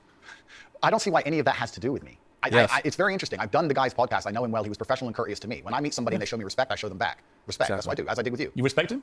If somebody shows me respect, I show them respect So back. if I don't know. Adolf Hitler showed you respect, you'd I respect see you him back. drinking If water right now, that's a Andrew. stupid question. It's not. It's a You logical know sense of Hitler your also No, drank if water? in 1931 I was walking through Germany and a man come up to me and said, sorry for bumping into you, I'd say, sorry, no problem, mate. I'd show respect back. What I if- don't know. What are you trying to say? What if in That I 19 sanction the Holocaust? You literally just said if somebody respects you, you respect them back. I say if somebody automatically. shows me respect, I show respect back. That's a good way to go through life. Whoever it is. If somebody shows me respect and is courteous to me, I'm courteous back. How Yes. can you respect somebody who caused such misery and pain to Sandy I have Hook? no idea the specifics By of the thing you're saying discussing. words? I don't By understand saying any of words. it. Well, when I you don't go- know anything about it. when You you told me your version of events. When did you go on the podcast?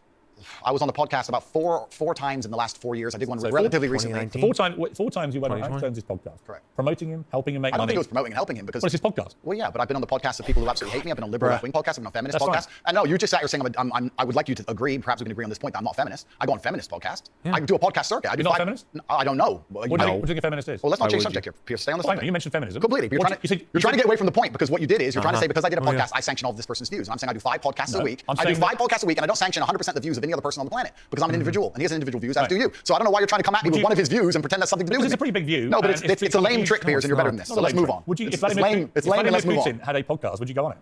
Sure. You would? Great. Okay, let me know what you're talking about. If Vladimir Putin had a podcast, I'd go on it. If Joe Biden had a podcast, I'd go on it. If a feminist has a podcast, I'll go on it. If Piers Morgan has a podcast, I'll go on it. If Alex Jones, I don't see the point you're making. There's no point here. You're digging, but there's nothing to find. Well, I'm not. I'm taking your position that if somebody shows you respect them. I think that. I'm saying there are lots of people in the world I do not respect. If Vladimir Putin showed me respect, I would not respect him. That's your opinion. But no, it's my view. What's that's your view. Well, your view is you would. You're sitting here. What's the name of the show again? Oh, right. Piers Morgan Uncensored. Oh, okay, cool. I wouldn't respect anybody if I didn't like one of the positions that they took. I wouldn't respect them at all. What a fucking cunt. I'm on Uncensored Show, and in your intro you said that it's important that we don't have echo chambers and we have varying opinions. Correct. But then you're saying the people you don't like, you wouldn't go on their podcast. No. So you are a hypocrite. No. I will go on anybody's podcast and discuss any point. I don't think you understand. This is one of those points that I want to bring up. It's kind of contemporaneous to this discussion, or I guess talking over fest that they're having right now, that Andrew Tate's clearly winning because he's holding frame like a fucking boss. He hasn't shook one fucking point, okay? He's leaned back in his chair a couple of times. He's held his hands in his position that he normally holds it, and he's staring directly at Piers Morgan while he's just being a shifty little fuck all over his fucking chair. But anyways, yeah, this whole, because you only ever hear these arguments from stupid fucking leftists that want to come in and they have a fucking agenda, okay? None of these people want to talk in good faith, okay? Because people who want to engage in these types of conversation want to engage in good faith. They want to get to the bottom of the topic, okay? But somebody who just wants to play gotcha, somebody who wants to set a trap for you, Piers right there, yeah, no, that's exactly what you're fucking doing at this point. Yeah, those people are always about, hey, you guys live in your echo chambers that are over there. All you do is just talk to the converted, you preach to the converted, and you never engage in any other intellectual conversations. Those are the people that always want to try to catch you in those little 30-second clips. They want to catch you in the little traps that are out there. That's what Piers is doing. That's how Piers made his fucking name, and that's why he keeps getting destroyed. And because this is probably, I don't know, we'll refresh the fucking video that's on here. I'm sure it probably has, 1.8 million views at this time. It's been an hour and 20, an hour 19, 15. It's going straight up after this anyways. It's just, for fuck's sakes, man. It's just, you're making an asshole out of yourself. And then you're trying to say that, oh, I only interject whenever you're getting off topic. But then when Tate does that back to you, oh my God, you just don't really have a response for that at all now, do you? We're just about done, kids. Just about done. 7 minutes? 7 minutes. And what censorship means, do you? Like a lot of words we've had problems with today. You're just saying what do you think censorship semantics. No, but the point I'm trying to make here. Hang on. What do you think censorship means? Don't hide from the fact that you're saying you will only do podcasts with people you like. Why do you think that's censorship? No, that's your prerogative. My prerogative is What does it do with censorship? I'll discuss opinions with anybody, and I've done hard left wing. Why are you not asking me about the podcast I've done to the people who are hard liberal? By the way, left-wing? I don't care whether they're left or right. Okay. Extremists to me are all nuts, right? Then we agree. Yes. So perfect. Good. Next subject. All right. Here's my next subject. It's a very serious case here. Jesus. And before we move on, sorry, Piers, before we move on, I do find it kind of disingenuous, and I know we're on a show, and I don't have a personal problem with you, but it is kind of disingenuous to try and sit here and lump me in with some school shooting. That's nothing to do with me. That's nothing to do with me on any level. Let me respond. On any level. Let me explain. Like you just said, you've been on this podcast 4 times in 4 years since he said the whole thing was staged. I don't know when. And I think the fact that a smart guy like you wants me to believe you had no idea that Alex Jones, who's been in the news now for the last 2 years, for being sued by these families for the most heinous thing imaginable, for pouring petrol onto their grief by claiming that shooting was staged. The fact that you're pretending you didn't know about any of that. It's not about pretending. You've been on his podcast 4 times, supporting him and making him money. So damn right, I'm going to call you out on it. When I do a podcast, if you think I spend time analyzing the point of view of that person and everything they've ever said for years beforehand. It's not years, it was minutes in most cases. Years and years. When did you last go on this podcast? You trying to lump me in and attack me for a person whose podcast I do having a view is absolutely childish. Because I've done a bunch of podcasts with people. I've done a bunch of podcasts with people who are advocating for things that I do not agree with on every single level. In fact, most of my podcasts are me disagreeing with people. So it's completely crazy that you're trying to lump me in with that. That's cheap. That's cheap. You are completely misconstruing the point of what I'm saying. I think deliberately. No, what you're trying is a cheap trick, and I'm just making it clear. It's not a cheap trick. I'm just curious where your moral line is. It's a cheap trick. Where's your moral line? I disagree with the points of view with the majority of the people I do podcasts with. So it's a very cheap trick you're trying here. So when people invent vile things to make themselves rich off the back of families of little kids who've been blown to pieces with a machine gun or a semi-automatic version of a machine gun, I think that is actually a line I wouldn't cross. I wouldn't be happy to go on someone's podcast when they've been responsible for doing that. It's not about political views or differences of opinion over facts. It's about somebody deliberately inventing a pack of lies to compound the grief of families. And I'm curious, you don't think you have any need to go down any kind of moral quandary about people like that before you continue to allow them to use you for their own promotion. He didn't use me. He didn't use me. Why is he on the podcast? Yeah. Because we disagreed and discussed points like we're doing with you right now. Did you call him out on that? Are you using me? We didn't discuss that. I'm not using you. I'm giving you a platform most people aren't giving you right now to show the world who you really are. Fantastic. So neither of us are using each other. I'm here on your show. I'm providing you with content. You're giving me a platform. And nobody's using each other. It's mutual. We don't agree on a whole bunch of issues. It's fine. And here we are. I think we've had a robust exchange. Yeah, just like I've done on nearly every other podcast. And if someone were to come and say to me in the future something, heaven forbid, there's a skeleton in your closet, and someone were to come to me and say, you were on Piers Morgan's show, did you know he's X or he's done X? I would say that's absolutely nothing to do with me. Right. But I make the same point protecting you. I don't know what you do. I don't know your personal life. I can guarantee one thing. Trying to hit on Meghan Markle, and I hope you're a righteous person. I'm not claiming to be a righteous person. I don't know. I'm just saying that I just think it's interesting that you have no moral compulsion about going on people. It's not about moral compulsions. It's about I don't know what you do, Piers. You could have a bunch of skeletons in your closet, my friend. I don't have a clue. I'm here on your TV show. I'm sure we all have lots of skeletons. Let me ask you this. Interesting about the feminism thing. Sure. Do you identify as a feminist? I think that women and men are fantastic. Both of us are fantastic. I think women reproduce. I think women need to be respected, protected, provided for. I think that modern feminism is kind of hard for me to even truly understand. What do you think it means? What is feminism? I think that the idea of feminism is that men and women are equal under the law. And do you believe that? Completely. We should be treated completely equal. Yeah, but we are equal under the law. Wouldn't you agree? Not really. I think there are still some issues in the world where, I mean, certainly in workplace, the gender pay gap remains. They're not treated equally. Oh my God! Well, that can be discussed. The gender pay gap. I think that's already been discussed at length. Oh my! I think that there's actually. You think women should go to work? I think women should work completely. You do? Why wouldn't they? Because in the parts of the country, of the world you were mentioning earlier, that have different views. Oh. In the parts of the world, I hate them that so person much. From We're the just about podcast was done, from, for the point I made. Yeah, they didn't, but I don't live in those parts of the world. I think women should be free to work if they choose. I think it's very important that the family unit remains. I do believe that in my personal view, the most important and respectful thing a woman can do is become a mother. I think that having children is a beautiful thing. But obviously, if a woman wants to work and wants to have a career, especially now with paternity leave or maternity leave, and she can manage to do both, why wouldn't I want women to work? I don't know why anyone would ever assume I don't want women to work or think women can't work, because I said that I should keep them safe sometimes. Good. No, but it's interesting because you have to look at this, Piers. It's interesting how people extrapolate. Andrew said that he's responsible for a woman's safety, and he said that gives him authority to make decisions for her safety, and that's been misconstrued, and he's a bad person. He believes that women are property. So, but now we believe that Andrew doesn't believe in love. Andrew doesn't believe women should work. I don't know where all of that comes from. Well, that's why I'm glad we've had a chance to discuss completely. I believe women are sovereign individuals, and they can make any choice they so desire. I think that it's important that we remember that a man has a duty. I think I certainly in my relationship have a financial responsibility to provide for my woman. My woman would never have to work unless she wanted to, because I'm the kind of person who works hard enough that she wouldn't have to. Should young men though all aspire to be like you? Should young men aspire to work very hard, have no criminal record, become multimillionaires, protect and provide for the women close to them, be sovereign so they can stand up and have their own points of view in face of cancellation, be able to not be mentally intimidated when they go on national TV and there's traps set up for them? Yeah, I believe that confident, strong men who stand up and protect and provide for women are a good thing for the world and a good force for the world. Yeah. I don't think that I put a magic spell on anybody. I think there's a whole bunch of men in the world who understands my value. And if men grow up to be like me, you're gonna have a whole bunch of people with no criminal record, dedicated athletes, who protect and provide for the people close to them, are fantastic for the economy. And I'm certainly not the worst influence out here, Piers. You have Lil Nas twerking on the devil on music videos, which our children are digesting. You have drill artists singing about stabbing people to death in the middle of a knife crime. Yes, sir. You have rabid psychopaths on whether the right or the left announcing violence on the other side. You have all these insanities. Because I sit here and say, yeah, perhaps. Now you've laid it out and it offended you, I understand. I didn't say it offended. Okay, cool. I just read you the things. You read things that you said they could be offensive and some people are offended. Well, some people definitely were offended. Absolutely. That's fine. And honestly, I think some of the things you said were genuinely offensive. So like I said earlier, so they offended you, which is fine. I said they offended you, you interrupted me, now you're saying they offended you, which is fine. But the point I'm trying to make is this. I'm not the devil. There's certainly worse people than me, and they exist. And I'm saying that my core tenets for the people who don't understand me are self-accountability, so I'm accountable for everything I've ever said. My core tenets are responsibility, so I'm responsible for everything I've said. My core tenets are traditional masculinity to a degree, which involves protecting and providing for women. And I'll make another point here that needs to be said.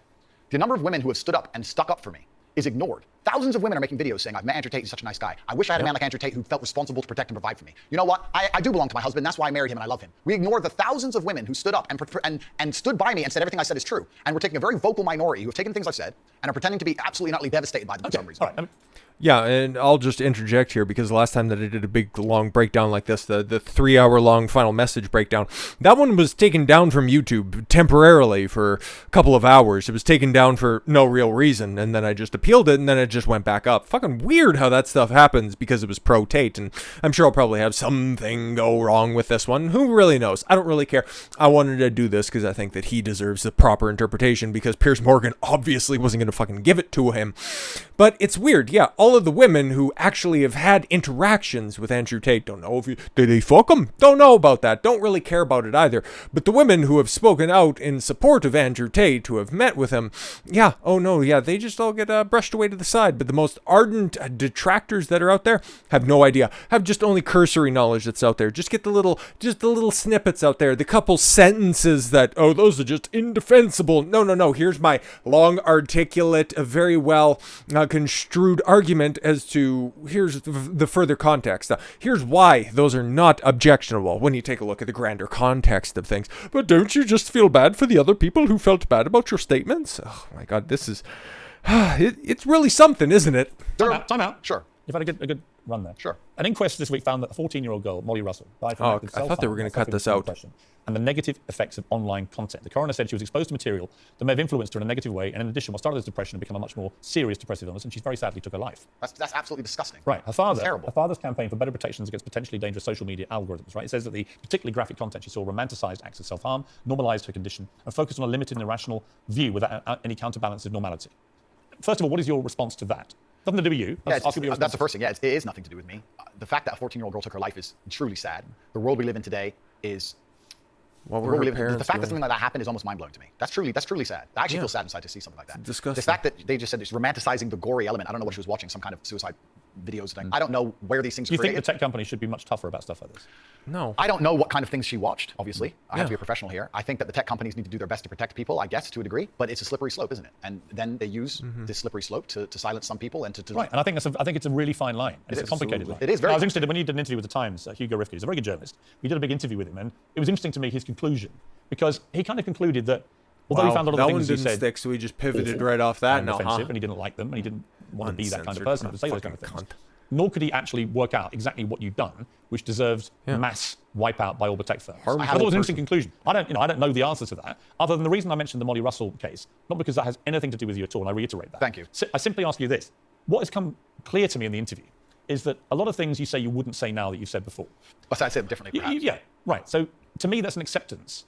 Not just that you want to get back on platforms, because maybe that's one of the reasons you were no platform, but that you've recognized and understood the potential harm to the wrong kind of impressionable mind by some of the things you've said. Would that be fair? I think that's 80% fair. I recognize and understand that with massive fame, you have to be more careful about being misconstrued. Like I said earlier, 1% of people misunderstanding you doesn't matter with a small audience. It matters with a very large audience. With power comes responsibility. I still believe the things I say. I do not want to be a negative force for the world. I also understand that I am a man who's lived a very difficult, nuanced life, and I am capable of making nuanced points that may be misunderstood by teenagers. However, that can be said about anybody and everything. Every opinion online can be misunderstood by children. Trying to protect children from the internet is a very interesting subject in and of itself, because I would argue that 80% of the content on the internet is going to be negative or detrimental to a young mind that doesn't understand the world. I'd argue that all of it. We just talked about music videos and dancing on the devil and all this stuff. All this stuff is dangerous. By the way, I think you make a very good point on that. So, a lot of these rap stars, the lyrics, the videos, I think far exceed anything that you've been accused of doing. Completely. Because in a lot of cases, some of them promote non-consensual activity with people, right? And I just think that crosses a line you have, as far as I've seen, you haven't crossed that line. No, I haven't. And this is the thing. And I've been vilified not because of the things I say, because much more extremist content already exists on the internet. I think the reason I've been attacked and vilified is because of the popularity, because I became so massively famous, not because of what I was actually saying. So as a professional, I analyze that and I understand, okay, I'm massively famous now and certain things have been taken out of context. However, I still do believe I'm a force for good in the world. And I'm not going to sit here and say... Have you changed though? It's not about changing. Well, it is. We're all involved in an evolution. How old are you now? I'm 36. 36, right? I bet you're a different person to what you were when you were 26. That's absolutely. So we all change. And you keep talking about being a good person. Yeah. I think if you're honest with yourself, that you can see why people found a lot of the stuff you've said problematic and misogynist. And I think you recognize you wouldn't express yourself in that way again, because you've understood that it's caused a lot of harm. And that's really what I wanted to get to today, was an acknowledgement by you that these things clearly were said in the wrong way, created the wrong impression if you didn't mean them the way you intended them, and can therefore have a malevolent influence when you have a huge following. Yeah, when you have a huge following, you certainly have to be a lot more careful about how you get certain points across. That's absolutely a fact. Andrew, I appreciate you coming all the way from Romania. Thank you. It's been an interesting conversation. Oh my God. Well, that's it from me. Whatever you're up to. Fuck off, you fat old bastard. God, what a hunk of shit. Do you guys want to look through the comments real quick? It doesn't really much matter, and I can't get your input through there anyways. Andrew Tate, it looks like the top comment. Actually, you know what? Hey, we'll just go ahead and refresh that. Let's just see if my assumption was correct on this one, okay? Because, actually, 1.68. Okay, so it hopped up a little bit. I was right with the 8, just wrong on the placement. Okay, this is obviously going to be his most viewed interview. Okay, because holy fuck, you take a look at that graph that's over there. I got a couple of extensions. Obviously, I do my thing over here. Over on the YouTubes, it's not quite as successful as Piers Morgan going out there and buying himself some exposure. Obviously, no, very successful channel, very successful. But you can see the trajectory that this gone on after one day. Yeah, I didn't know exactly when this was going to be coming out, so yeah, just did it today, and then after 2 days of publish, boy, it went gained a million views in 24 hours. And yeah, once word got around that Piers Morgan looked like even more of an asshole, yeah, exactly. Like Jeff Caju. All right, this is the top comment. Wow, this one has 6,700 upvotes. This was honestly an Andrew Tate masterclass. Man got interrupted and still managed to deliver his points. Yeah, no, exactly. That's exactly what he was doing. And then he was correcting him. And then what was that about? The 45-minute mark where he went through and is like, Piers, I know exactly what you're doing here. He laid out Piers Morgan's game plan, and then he's just, oh, I'm not doing that. I only interrupt you because let me interrupt you. Oh, my guy. Man University. All right. Andrew Tate's debate skills are so underrated. Wow. Man gets interrupted 1,000 times, gets misquoted, thrown claims again that are so far from true. Piers tried to trap him with a stupid Alex Jones question. Yeah, that was retarded. Yeah, you've been on Alex Jones's platform. Do you know that he has questions about 9/11? Oh my God. Do you know that he thinks that things are staged? You don't even know the entire context of what Alex Jones thinks about any of these situations now, because of course you don't, because you're engaging in bad faith actions. And he still kept his composure. This was remarkable. Yeah, you notice his tone didn't change. His facial features, or his facial expressions, very, very little deviation from the mean, okay? He was just sitting back in his chair. He drank water once when there was, after an extended speaking period. Okay, I drank more water than Andrew Tate did. Well, he was under the camera lights. Well, he was engaged with somebody who was trying to trap him. Oh, I don't do that. Come on now. Yeah, back to this. If you have followed Andrew for some time, yes, you know that he is very calculated and thinks about things in a very deep way from all angles. And Piers saying, I don't think you've thought about this in very much depth, is a crazy claim to make. Oh, I agree with a lot of things that you say. And here, I've done a lot of research, and I've found 6 sentences that just say that you're a misogynist and an evil man and a co-conspirator with modern-day Hitler. Oy, oy, oy. And Andrew manages not to get angry or throw insults. It is a skill I wish I had. Yeah, man, if you can...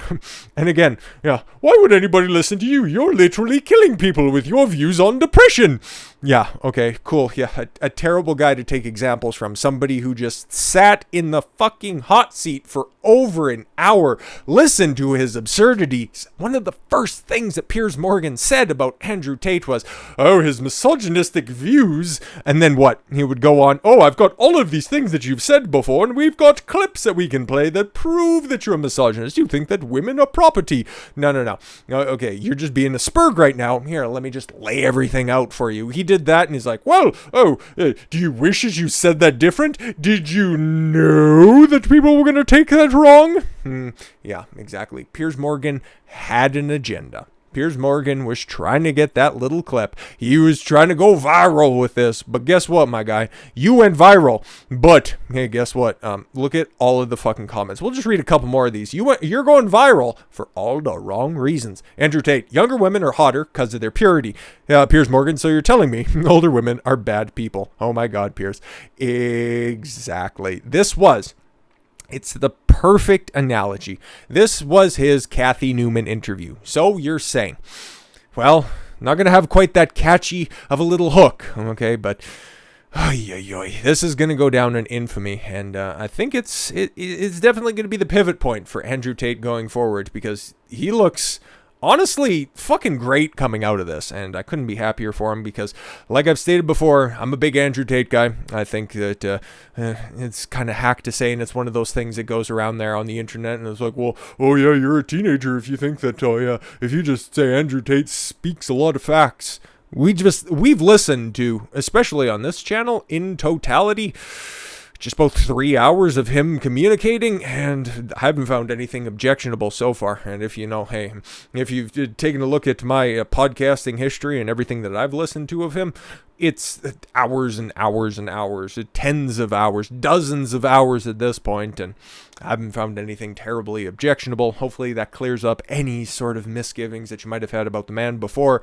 And the next time something stupid like this pops up, I enjoyed doing this. We'll see if YouTube enjoys it when it goes up, because it's going to be a little experiment. Sped up. Hopefully that'll get past copyright. I added enough commentary. I would have liked to add a little bit more, but Piers Morgan was just over talking, and there was no real easy point to interject. And, Andrew Tate is more than capable of handling his own position. So with all that said, I thank you all very much for the gift of your time. I've been Don Consuelo. I want you to follow your gut and get after it. Take care, everyone. No little end screen or anything like that. It's just going to be a hard cut from right now. See you guys tomorrow. Bye-bye.